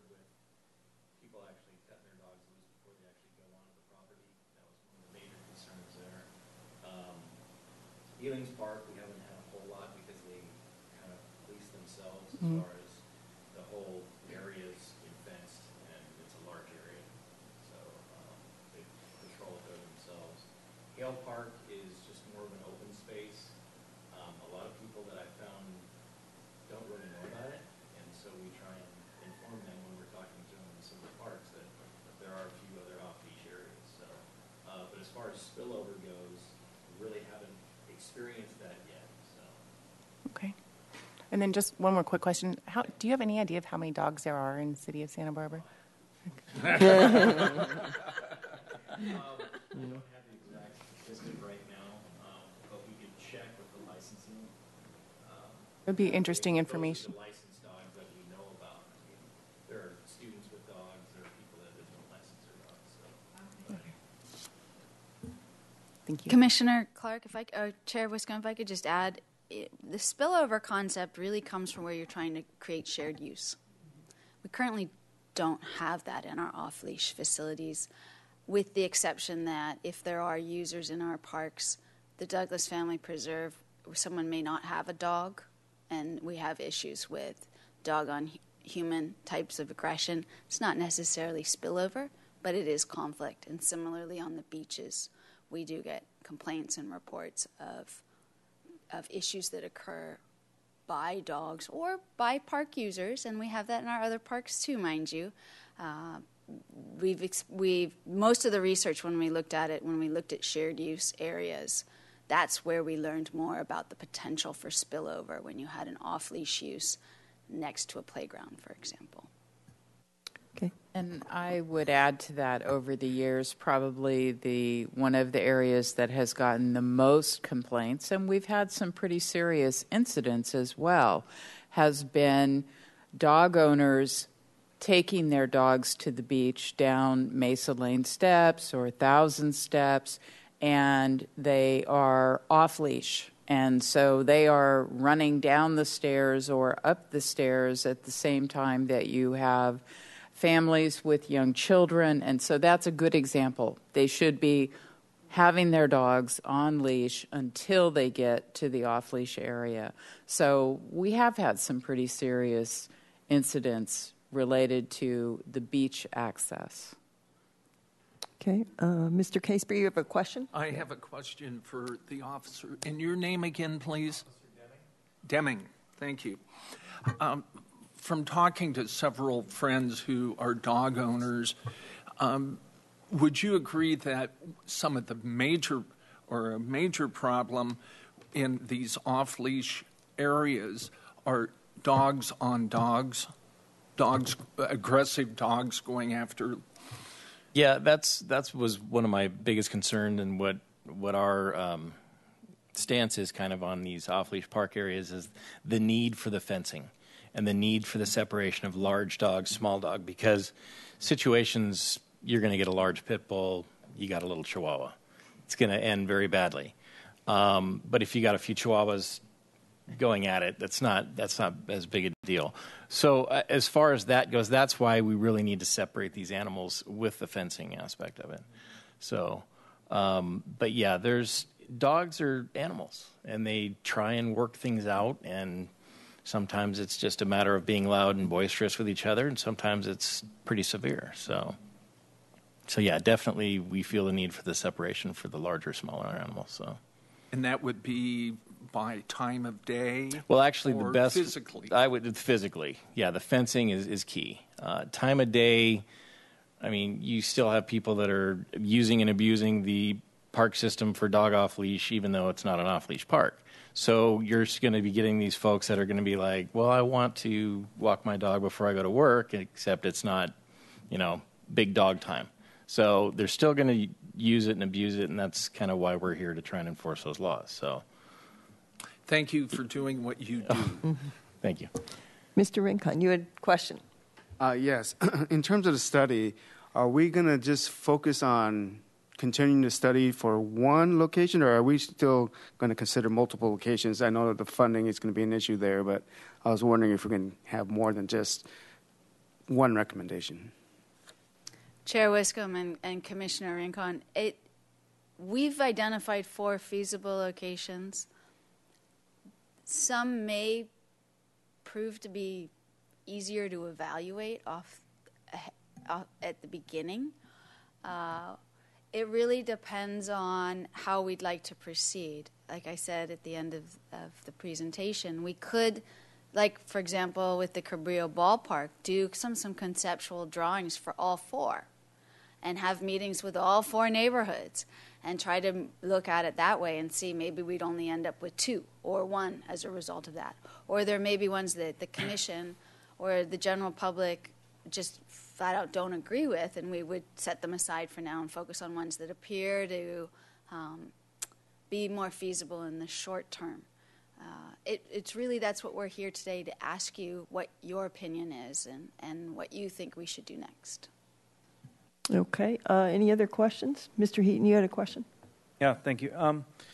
In your research and discussions with other jurisdictions, were you able to dive a little bit more into what the maintenance costs and would be associated? And I'm particularly envisioning like enclosed area, fenced-in areas, and the daily maintenance costs that may be associated with that, or staffing needs. I'll have Kathy Fry add anything in case I miss it. That's a hard number to come by. We heard, for example, from county park staff that their costs increased, but they couldn't give us any real data. When we look at it from our perspective as Parks and Recreation staff, we look at sort of the capital infrastructure cost, so that's a one-time, assuming it doesn't need to get replaced in the short term, and then looking at what's the surface and how much it would need to be maintained. We anticipate that an off-leash area could get fairly damaged, so turf would not survive well. We do also think that we have a certain type of turf in Santa Barbara that maybe would survive longer than other species. We have talked about periodically closing an off-leash area that's fenced for turf rehabilitation. We've also talked about, while trees are important for shade, there could be an impact to trees that are in and exist in an area. So we're sort of trying to figure that out. I think from our standpoint, it's a matter of looking at the type of activity we do on a daily or weekly basis, whether people are picking up after their dog, that kind of thing, and then the type of enforcement that's required. I mean, we mentioned that the animal control officers are responsible for enforcing these rules, but also in our park, we have our park rangers, and they would also be responsible for enforcing the rules, and that would be a cost that would be staff time and would be directed towards that site instead of perhaps to something else. It's hard to really come up to a number. Ms. French, yes. Thank you again for the presentation. It helped clarify all the reading we had today. Thank you. Question, has any group approached the city about wanting to sponsor enclosed dog areas? What has the demand been, and does it represent a particular neighborhood? Is there a group? I mean, let's talk a little bit about where it's coming from. I can appreciate as a dog owner some general, wouldn't it be great? But is anybody willing to step up? Has there been any interest from that perspective? Chair Wiscombe and Commissioner French, we have had petitions, for example, from neighbors in the Schofield Park neighborhood, sort of the upper area, asking us to look at Schofield Park and the Sheffield open space for scheduled off-leash use. And we had initial conversations amongst ourselves and with animal control, and essentially set that aside, in part because we felt like we really needed to look at the issue comprehensively. It also occurred right as the time the sort of drought emergency fell on top of us, and that became our priority. So we set it aside, and then when we came back to it in the fall, we said, okay, really, how should we be looking at this so we can have a good conversation? As for an organization, and maybe Ms. Rapp or others would share something, we had Dogpack claim to want to be very involved in the Douglas Family Preserve with education and outreach, and that's not something that happened. So we haven't had a good experience with any dog advocacy group beyond wanting the space for the dogs. And just like with other public places, people have a desire and expectation that that's a public resource that's provided to them. Madam Chair and Commissioner French, and I think background for the commissioners. How many of you were living in Santa Barbara when all the discussions of the Douglas Family Preserve and Dogs Off Leash took place? I see head nodding. For those of you that may not have been around or engaged, it was a terribly bitter time. And there was a lot of conflict, strong, passionate positions regarding dogs in parks, dogs on leash, dogs off leash, etc. And so I think that's one of the reasons why for many years we've put the conversation off. And in fact, I often share the story. When I became the director, one of the sitting council members said, "Don't ever bring us any more dogs off a leash." But I think that just reflects the difficulty and the passion and how split the community was with that. We have had many requests over the years to look at this and to provide more dog off leash areas in our park, and to provide fenced dog park areas, which is really what we're talking about here.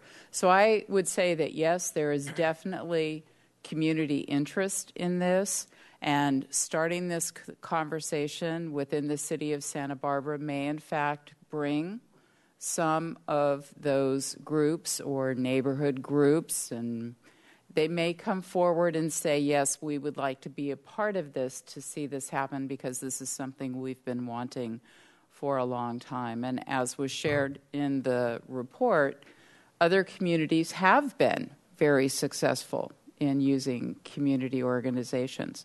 And the other thing that I would say, and we've talked about what's the ideal.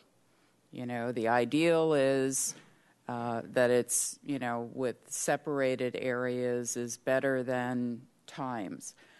I think just bearing in mind that we're talking very limited space, that may not be something that we can do, a separated area, and we might have to look at different times, or we may have to try and see how they coexist. As someone who has routinely taken my dog to dog parks in this community and other communities, it can be done.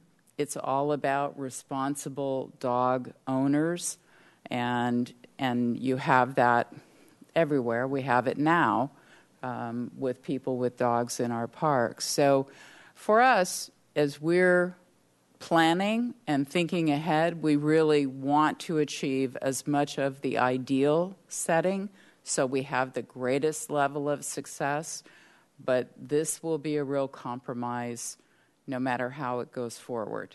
So, and it is time for us to be having this conversation, so. Okay, thank you. We have one speaker slip from Mr. Bob Cunningham, and so I'm going to open public comment. Welcome, Mr. Cunningham. Your Thank you, mic is Chair on, Wiscombe. and you have 2 minutes. Okay, I'll try to make it 2 minutes. If you need to take a little longer, you're the only slip, so. Thank you for being flexible. Just a few points. I'm a dog owner. My dog gets a lot of exercise just because it's fun to spend time with her. First of all, I think noise as a factor in siting an off-leash park for dogs is not that big an issue. When I see dogs barking, they're in a car, in a truck, they want their owners, or they're restrained, they're behind a fence and the owner's on the other side. When I take my dog to the park, there's very little barking, if any. We go to Elings Park probably 3 days a week, spend a couple hours there, wander the whole park, the groomed side of the park at least. And she has a great time because there's a lot of room, a lot of nice grass. So I don't know if I would take advantage of any of the opportunities discussed in the feasibility report because Elings is just such a great place and a good model. Yes, we pay for it, but everybody else there with a dog pays for it. It's self-policing. And again, it's a great model. It's too bad that we haven't got more big open spaces like that. Second thing is the play surface. Grass is ideal. Thankfully, I think Elings is big enough so that the concentration of dogs and people isn't so great that the grass gets worn out. It does get worn out on the soccer fields, but that's not because of the dogs. Other surfaces that you'll find at the Douglas Preserve or Sheffield, it's natural, it's dirt. There's also foxtails and burr clover and poison oak. And if you've got a family member who's susceptible to poison oak, you bring the dog home after wandering around, it can be a real big problem. So, I would say it's up to the dog owner to take a dog to a natural area, but it's not a place I can take my dog. I've spent $400 twice getting foxtails out of paws. Number 4, I would love to see a better beach for dogs. The stretch from Arroyo Burro to the staircase is so full of rock that if you've got a big dog who likes to chase balls in and out of the ocean, you're inviting disaster because there's going to be an injury sooner or later. We take our dog to Campus Point. That's the cove between Campus Beach and Goleta Beach is nice and broad and flat, and it's an ideal place for dogs. But I'd like to be able to take my dog someplace else closer in and maybe not have to pay the $4 to park. I think East Beach from Sycamore Creek to the Bird Refuge Outfall is a pretty good place. Yes, there may be the times when Fish and Wildlife has to close off the beach because of the plovers, but, you're going to kick the volleyball players off the beach at the same time. I see very little issue with regard to human-dog conflict on that stretch of East Beach, and I would love to see it opened up. Finally, if you want a really good example of a beautiful beach, a very clean beach, lots of people, lots of dogs coexisting, off-leash, people and dogs, go to Carmel. It's got a fantastic beach, and it's a great place. Dogs and people coexisting, and lots of them. So anyway, that concludes my comments, and I'd be happy to discuss with anybody at any time. Thank you very much for your comments. Okay, that concludes public comment, so I'm closing it. I also wanted to acknowledge that the commissioners have received emails from Sebastian Aldana, Sharon Durlam, Robin Theriault, and Mary Lou Sodomka. So those are in our packet. Okay, and I'm going to open it up now to the commission for comments. According to the agenda, you would like, I'm hearing something a little different, Ms. Zachary, from you than what is here. Here it says recommend that staff would like to have the commission recommend further evaluation of the 4 sites. But you want to hear our comments on the sites and make a recommendation based on those comments that may not include one of the sites, or am I reading this wrong? Chair Wiscombe and members of the commission, that is the recommendation, but the commission can choose not to recommend pursuing one of the 4 sites. Right, I understand. But that is still the staff recommendation that those 4 sites are pursued for evaluation. Yes, that's Okay, our recommendation. I just and wanted if to I be could clear. just add, Our next steps after this, because I did mention that there is no funding, we wanted to get to tonight so that we had a roadmap for the future. And so if this project does get funding, we will pick it up again. So it's something that we will ultimately finish, set aside until we're able to move forward with funding to look at the project. Okay. So it sets us up to be ready when funding is available. Thank you. Okay, that's great. Thank you very much for that clarification. Okay, I think we're going to open it up to the commission for your comments. Do we mind if we just move down the line and make our comments, or are you up for that, Ms. French? Huh? Okay. Hi. This is a lot to consider at one time, being new to the commission, so I'll do my best.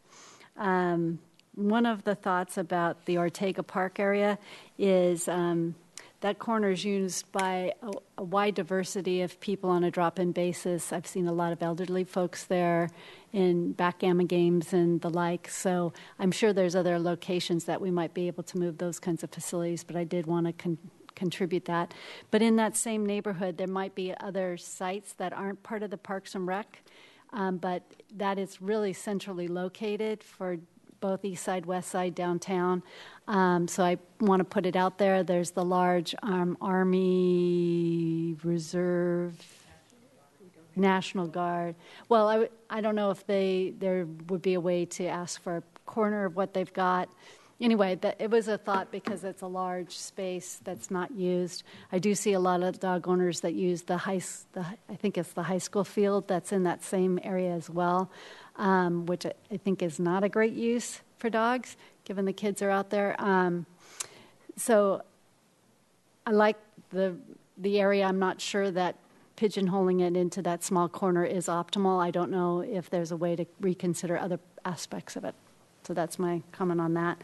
I agree with the public speaker. It would be nice to have dog areas that are on the beach that you can get to at low tide and high tide. One of the email comments we received was about Hendry's Beach going to the west. As a potential for off-leash. I put that out there as a consideration, even if it's just during certain hours that might have less impact.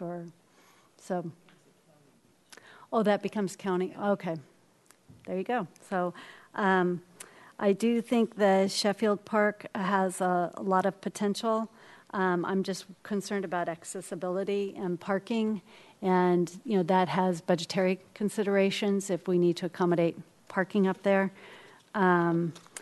McKinsey's pretty interesting, but it seems like there's a corridor there between McKinsey Park and down. That section of Santa Barbara gets pretty well serviced for off-leash access, with Ealing's and Douglas Preserve, and then traveling up Las Positas there to State Street is a corridor that has quite a bit of dog opportunities.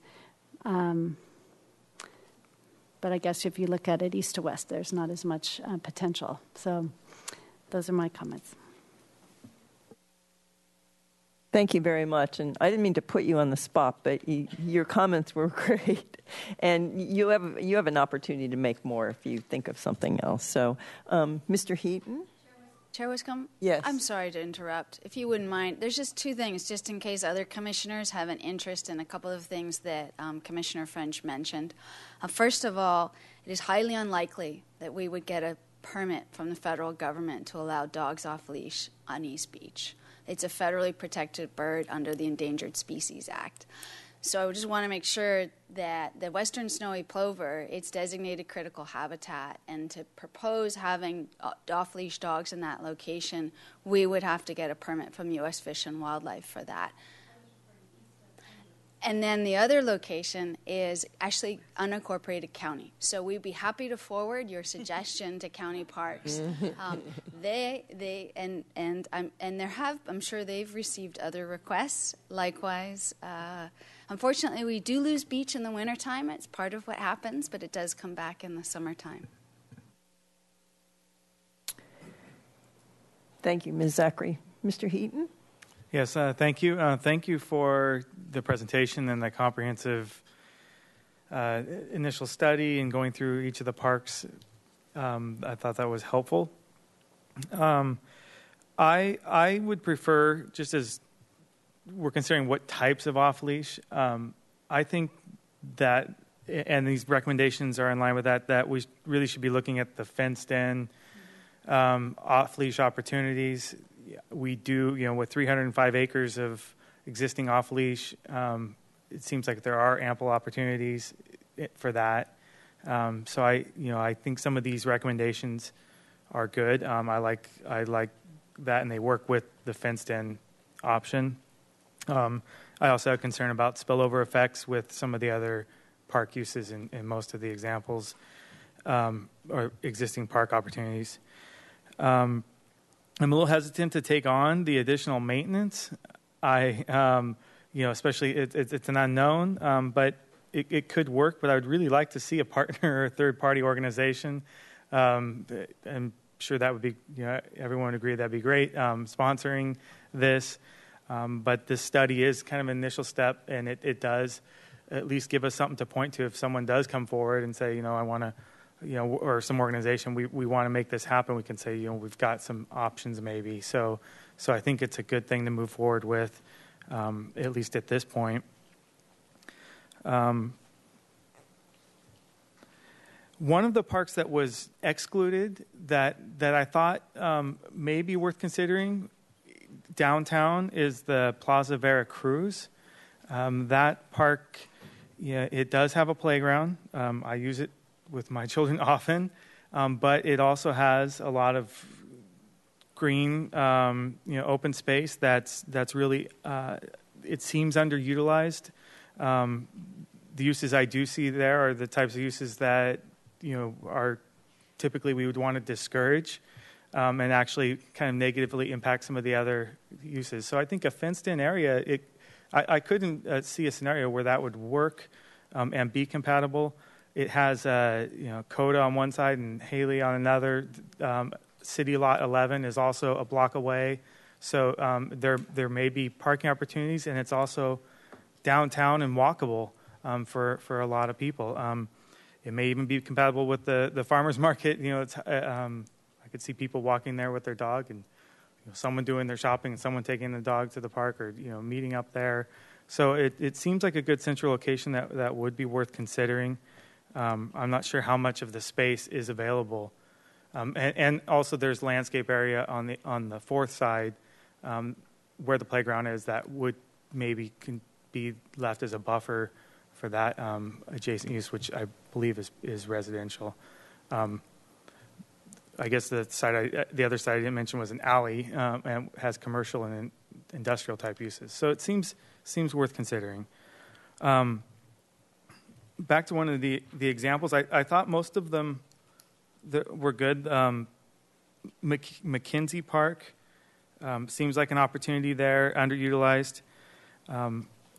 I totally understand that building, it's time for it to go eventually. I would be curious to see if there was a way to redevelop a portion of it for some compatible use. I don't know, if dog washing station or something. If there was facilities there, and the cinder block walls lended to that would be interesting to see. But maybe more visionary than practical. So if I'd be happy to hear thoughts on that, if it's worth looking at. The Dwight Murphy ball field corner seems like a decent option, but we would need more outreach, and that's what we would do. But finding an alternative location for some of those exercise equipment would probably be part of the solution there, I would think. The Ortega Park location, I'm a little more hesitant about. That corner does have the picnic area. With the trees and the terrain, I'm not sure that it would be the best option. And I think I've often seen people using that, although some of the uses may be something that we'd want to discourage. So finding another picnic area would need to be part of that, if that's something we consider, maybe expanding it in another area. But I'm least likely to think that that's an option. Thanks. Thank you very much. Ms. Longstreet. Well, having sat through the previous dog off-leash sessions, bitter hardly begins to describe it.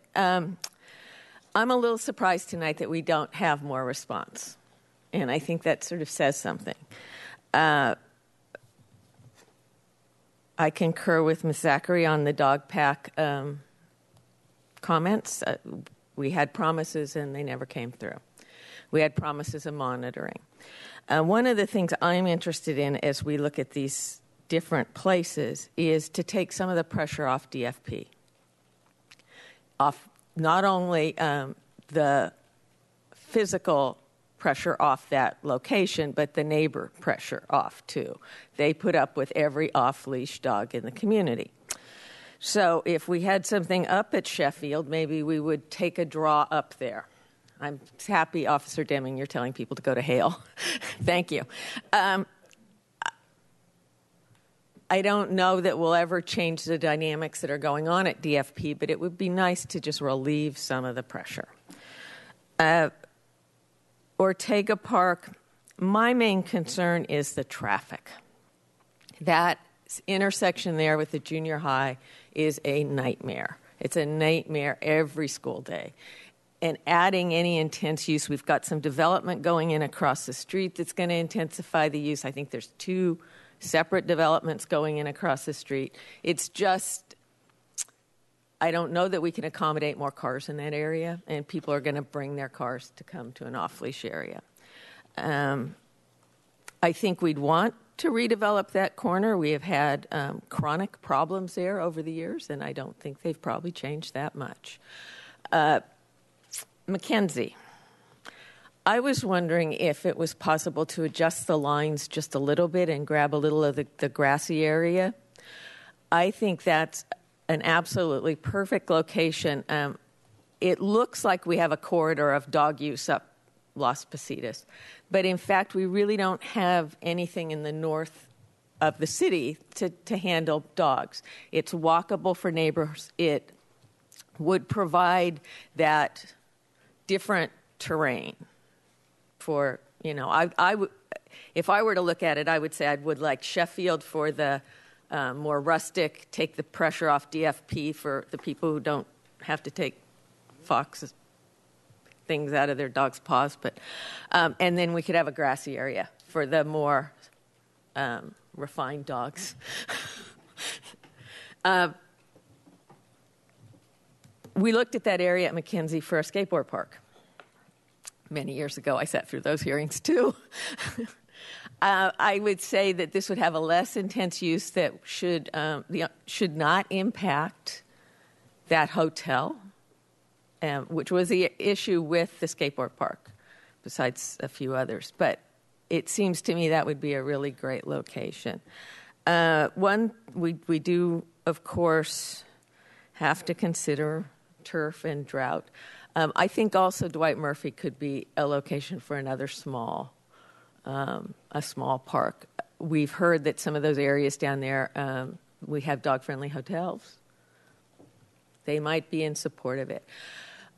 I would really like to see some response from the dog-owning community. We got a little bit, but not very much, considering that this was on the news last night, and there was a lot of publicity, albeit not accurate, but it was on the news.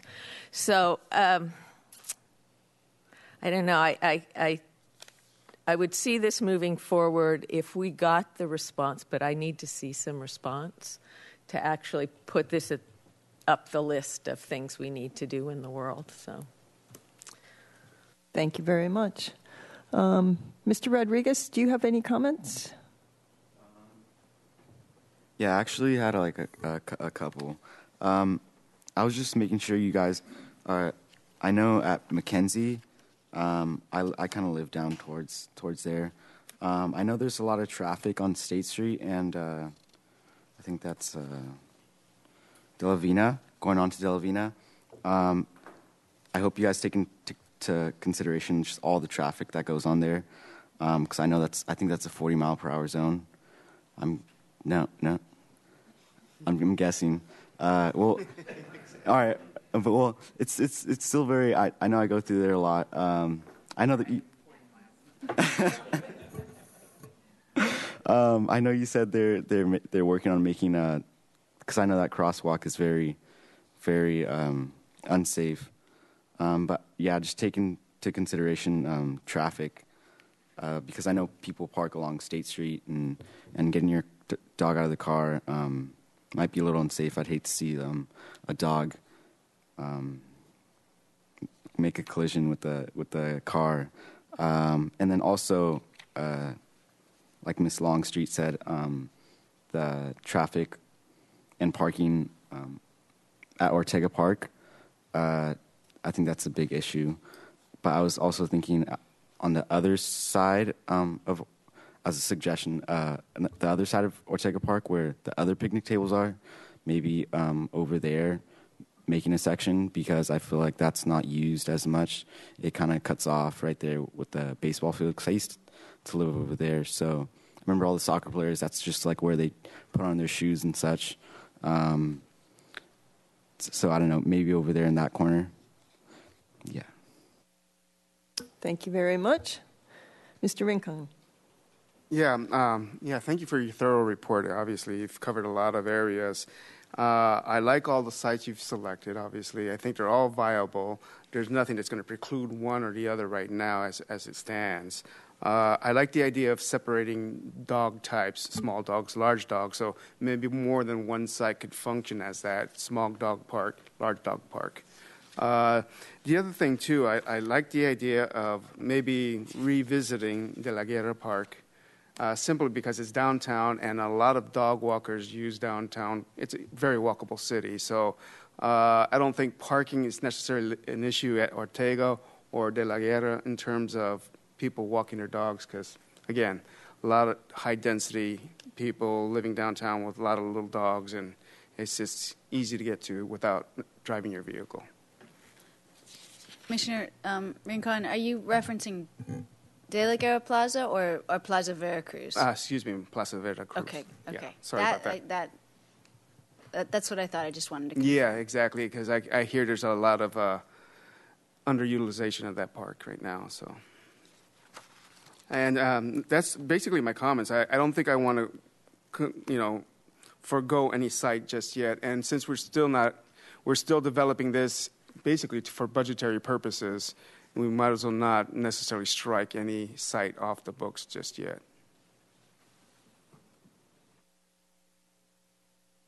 Thank you very much. Ms. Clark. Thank you again for your presentation.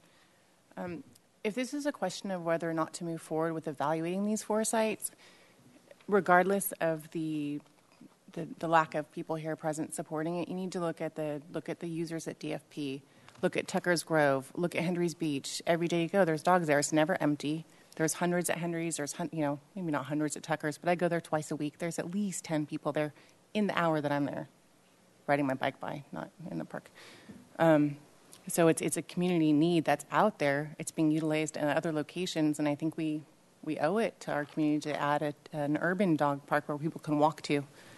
I don't think, in terms of design, I think a dedicated facility, a dedicated park is the only way to go to minimize risks and user conflicts. In terms of sites, I agreed with what BB said about there being a different flavor at Sheffield and Mackenzie Park.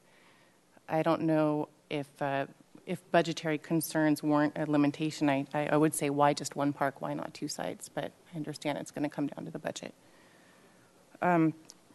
Mackenzie Park, what you said about there being other uses that aren't as desirable. I think the dog park would really help eliminate some of those uses, and it would actually become a safer place with more structure and less napping. Parking, I don't think would be as much of an issue at Mackenzie Park or Ortega as people are maybe thinking, because dog owners will probably be walking to those two parks. I know we drive to DFP, we drive to Tucker's, but with the downtown parks, I think people would walk from Samarkand, from the San Roque neighborhood. I don't think parking would be such an issue. I agreed with, I guess, what Mr. Cunningham said about noise. I don't hear a lot of noise at the dog parks and places that I go to. He was saying it was dogs that people were concerned about. I think you mentioned it being owners hollering at their dogs to stop. I don't hear a lot of that.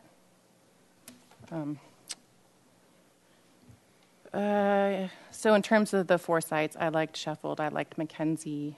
I guess turf is an issue at Dwight Murphy, so maybe we shouldn't even go there if that's going to be a consideration. But I do recommend moving forward with studying the other 3. That's it. Thank you. Mr. Casepier, I'm sorry. That's okay. You're doing 3 things No, I at saw once. you press your, and I thought, oh, he's just going to go.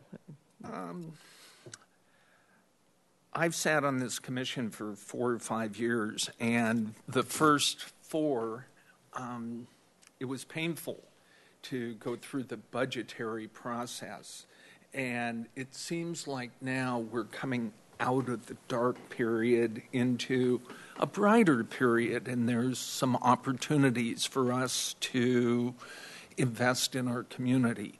And I would just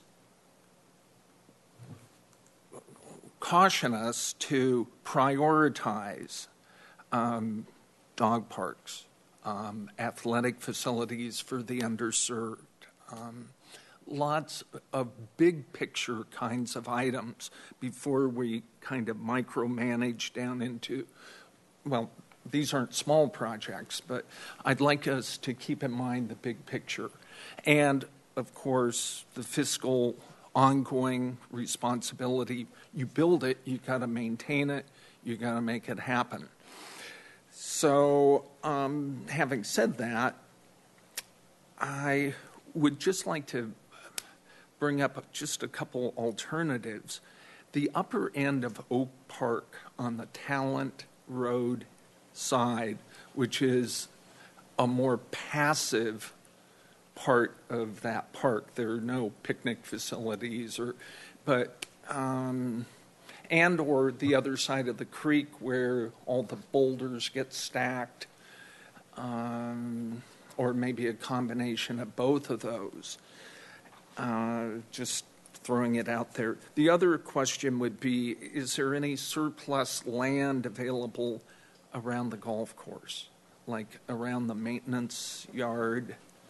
Oh, I'm getting a reaction from Ms. Zachary. Anyway, just suggestions on those. I think we have a mission to serve the people, and the majority of the people live downtown, down State Street corridor, whatever you want to say. And Plaza Veracruz, thank you, Ortega, Mackenzie, all fit into where people can walk from their homes to exercise their dogs. And it would make a lot of sense. Sheffield, it allows those people that have the luxury of time and an automobile to use that. I would say in the early goings, we should focus more in these urban areas rather than suburban, because Tucker's Grove and Ealing's Park certainly serve that need. That's all for now. Okay, thank you very much. These are really great comments. I'm writing furiously here. I, being a dog owner and a owner of an active dog, I do take my dog to Ealing's. I've found that Douglas Family Preserve does have problems sometimes, and I prefer the grass actually because I play ball with my dog. But so because of that, I actually, I think I prefer. The feasibility study was talking about 1/3 of an acre to 1 acre site. So I'm hoping that we can find something that's closer to an acre, because there are, as I've learned at Ealing's, dogs do all sorts of different things. There's the ball players, there's the frisbee players, there's the sniffers, there's the ones that just want to play with the other dogs, and it's all over the place. So I think that maybe allows some opportunities for separation. Definitely, I think we need a fenced dog area. I think it's important, particularly if it's in one of our more heavily populated areas. So that's and I know that design and style was talked about in the feasibility study, and that includes signage, mutt mitts, trash receptacles, and possibly water and shade. Please add water and shade. They're, I think, very important when you're doing things with your dog. Neighborhood compatibility is a big issue for me. I live on the Mesa. I walk my dog by DFP a lot, and I have friends that live over there. Neighbors suffer a lot during heavily used periods, and that's definitely on weekends, after work.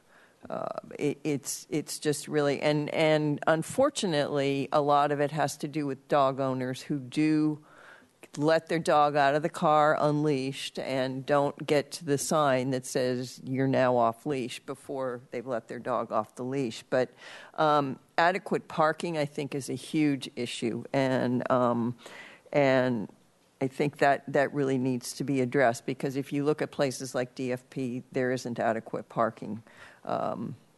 And the neighborhood is impacted. I was concerned about management and enforcement. That's been mentioned here several times. I'm not in favor of special hours because they require greater staff enforcement, and people tend to say, well, I'm only 10 minutes after, when I was supposed to be here, or only half an hour. So I would encourage staff to recommend areas that can be open all the time during park hours. And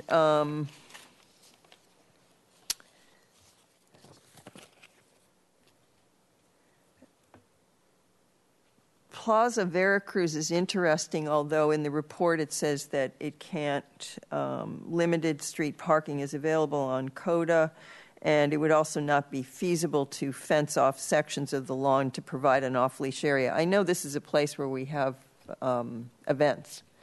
So, Soul Food Festival, right? Isn't that in Plaza Veracruz? There's historically been very limited use of that park for any events. Oh, okay. So that could be open to something that we'd look at. It just says in the report that it's not possible to fence it off. So that that's something. I think it was mentioned in one of our emails too. But just some comments about the particular four that you picked. Dwight Murphy, I liked that one. I know that there, with all that's going on there, and there, maybe some design changes, et cetera. I think, it's got good parking, it's got restrooms, it's got water, fencing is possible, and I think it's in a really great location to serve that area.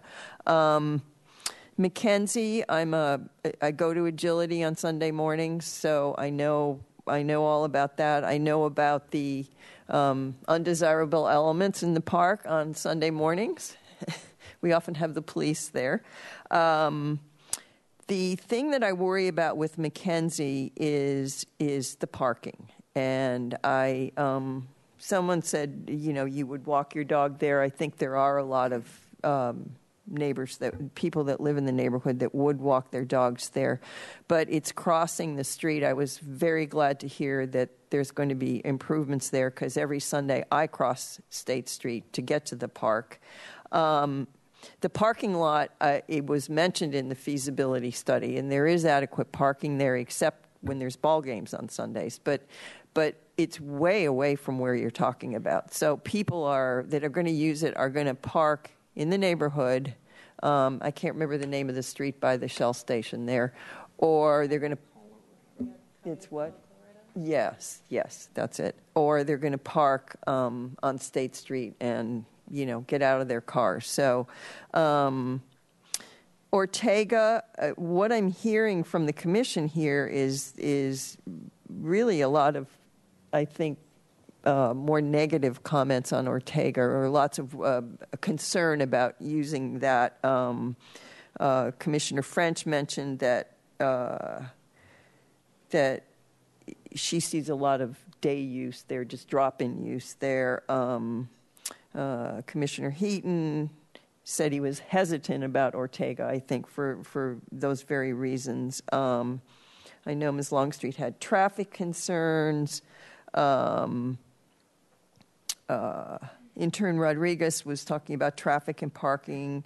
And so I think, that's one that I think is in a great location, but I'm a little worried about, I think, what the commissioners, my fellow commissioners, said about it. So it may have to move down the list. I don't know. Sheffield, I think that's a great location.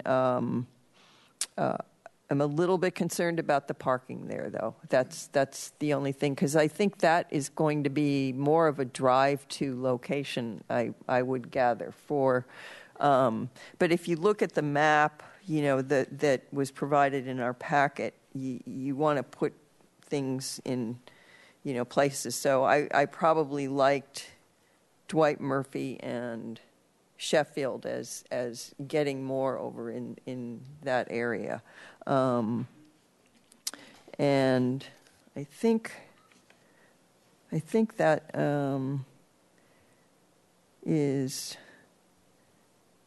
that's it. So I think what I'm hearing is maybe more study on Plaza Veracruz. Is that possible, Ms. Zachary?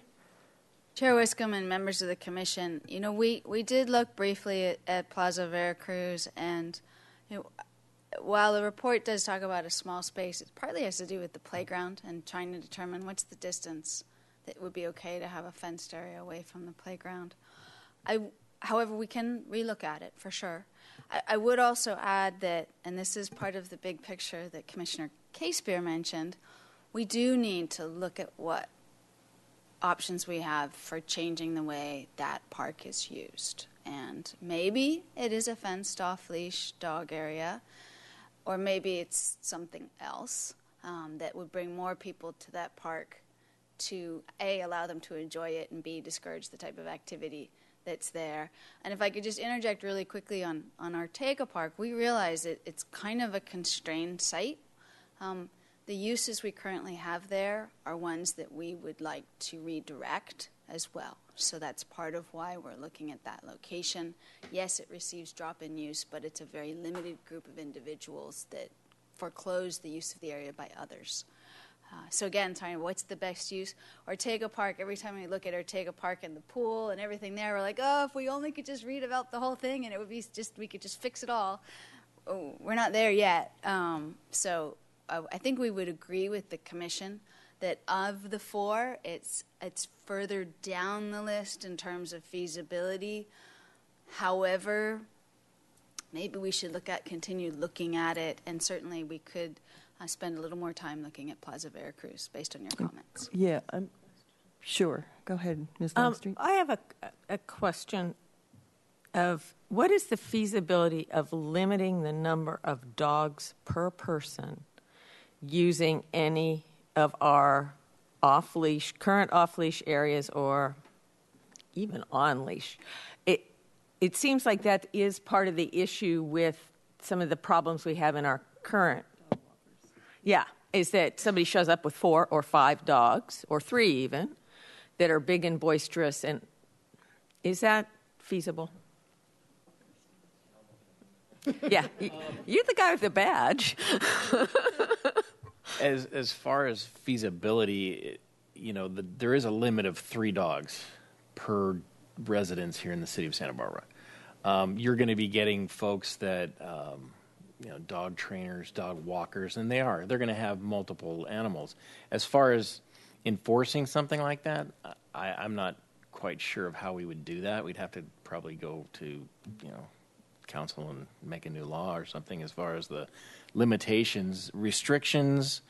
You can post signs, but, I don't know if that's going to be able to work, because people, like I said, are going to be walking friends' dogs or other things like that. So it would be hard to enforce that one. Well, I would like us to consider as we move forward with this, that I know it says you must have your dog under voice control, blah, blah, blah, but we might investigate whether we could put something on signage that would then give us some teeth if there was an issue. Well, we do have an ordinance that even at the Elings Park, Douglas Family Preserve, part of the dog in public ordinance does pertain to the off-leash areas in case there are incidences where there's a dog owner that is not in care or control of their dog at that point in time, and there is an issue, dog bite, dog versus dog, that sort of thing. They can actually be cited for that in the off-leash park. So there is some kind of an ordinance there. So that was a good question. Yeah, I think your comment, Ms. Longstreet, about, and this is kind of where I'm coming from, about taking some pressure off DFP is important. And that's why I think it's important that and I think all of my fellow commissioners agree that looking in other locations might take some pressure off DFP and pressure off the neighborhood because it seems unfair to them. And I do hear from dog owners that say, I wish I didn't have to drive all the way over here, but it's the only game in town. So, and that pertains to Elings too, because they're also close together. So, in terms of priorities, I think location was one of the top ones. But do you want a motion from us? Is that appropriate, or do you feel that it's really up to the commission, and we listed it as an action item? Mm-hmm. How you choose to make a motion? Okay. Does anyone want to take a stab at a motion based on the comments that you've heard? I would move that the commission receive this presentation, that we recommend further evaluation, I'm reading it right off here, of the presented parks and Plaza Veracruz, and that we look at this for the future budget cycles.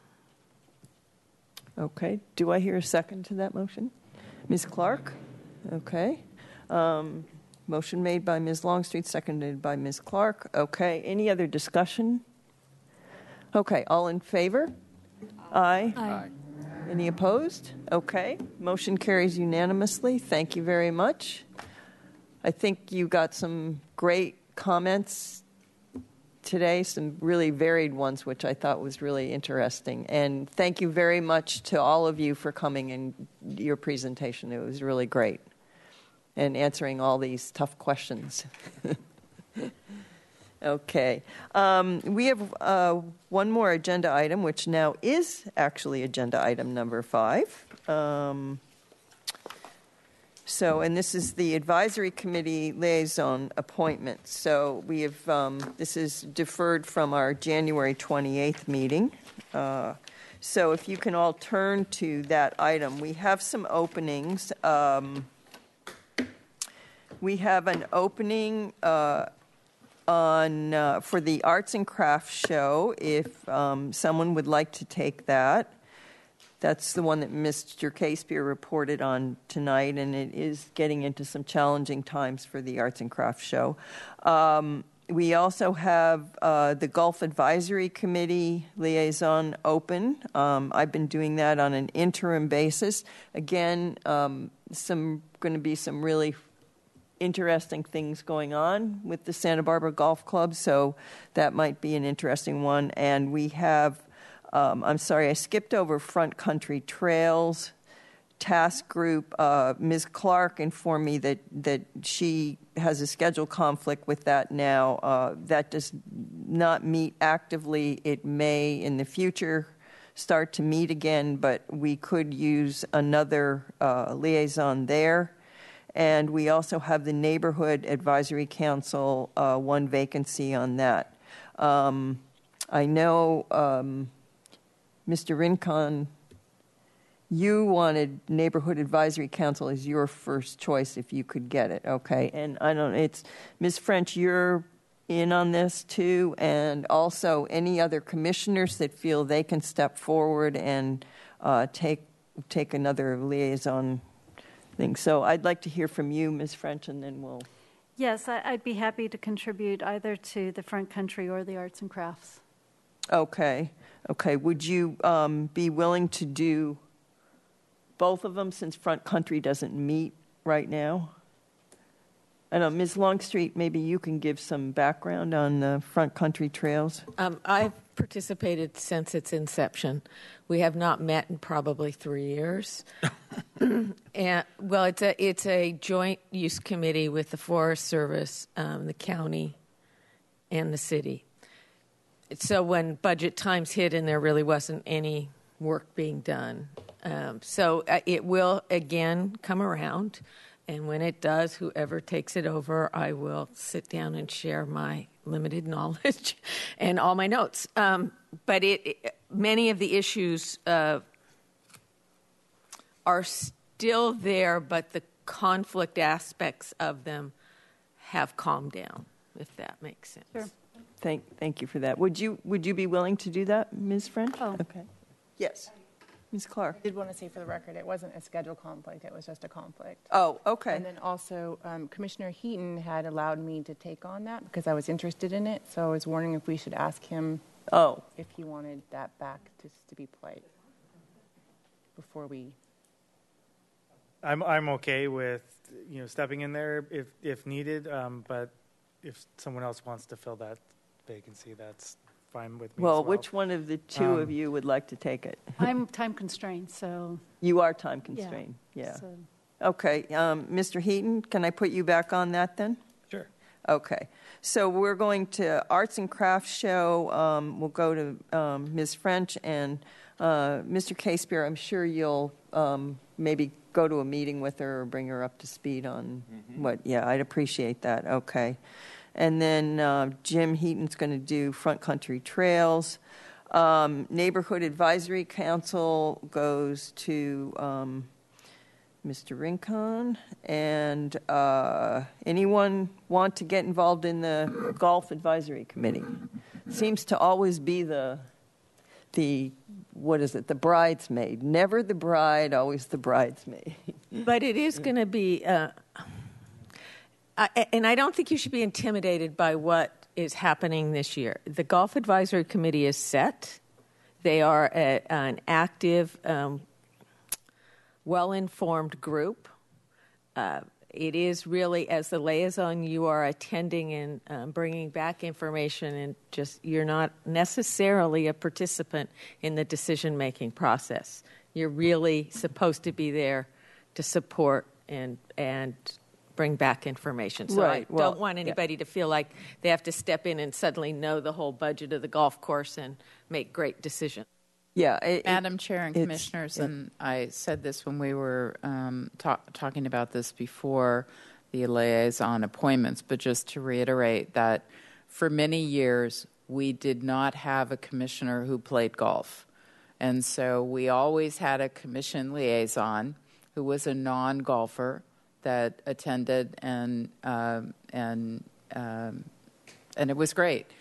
It has been a great benefit to have had the last two commission liaisons be golfers. No lie there. But I agree with how Chair Wiscombe has characterized it, as well as Commissioner Longstreet. It really is a good, actively engaged group that cares passionately about what they do. They all have a very good understanding of how the golf course operates. So it is something that if you had an interest, I wouldn't hesitate because you don't have a golf background. I think that's a very good assessment. Is anyone interested in the Golf Advisory Committee or would like to step up and I'm not seeing a lot of hands here. Okay. For me, it's just it's scheduling. That's I'll just continue to do it on an interim basis until something changes. We're happy to keep you, Ms. Golfer. You kind of sealed the deal when you said we were fortunate to have golfers for the. We were. It was unique. Bring back Charlie, will you please? Although I would say I learned a lot about something within the department that I didn't know anything about and didn't think I was that interested in, and it was a good experience in that way. Yeah. Well, I was hoping that my report on all the youth programs at the golf course might gather some interest. Okay, so we're all set on that. That actually concludes our agenda. Thank you very much, and the meeting is adjourned. It's gotta be this or that. Either you're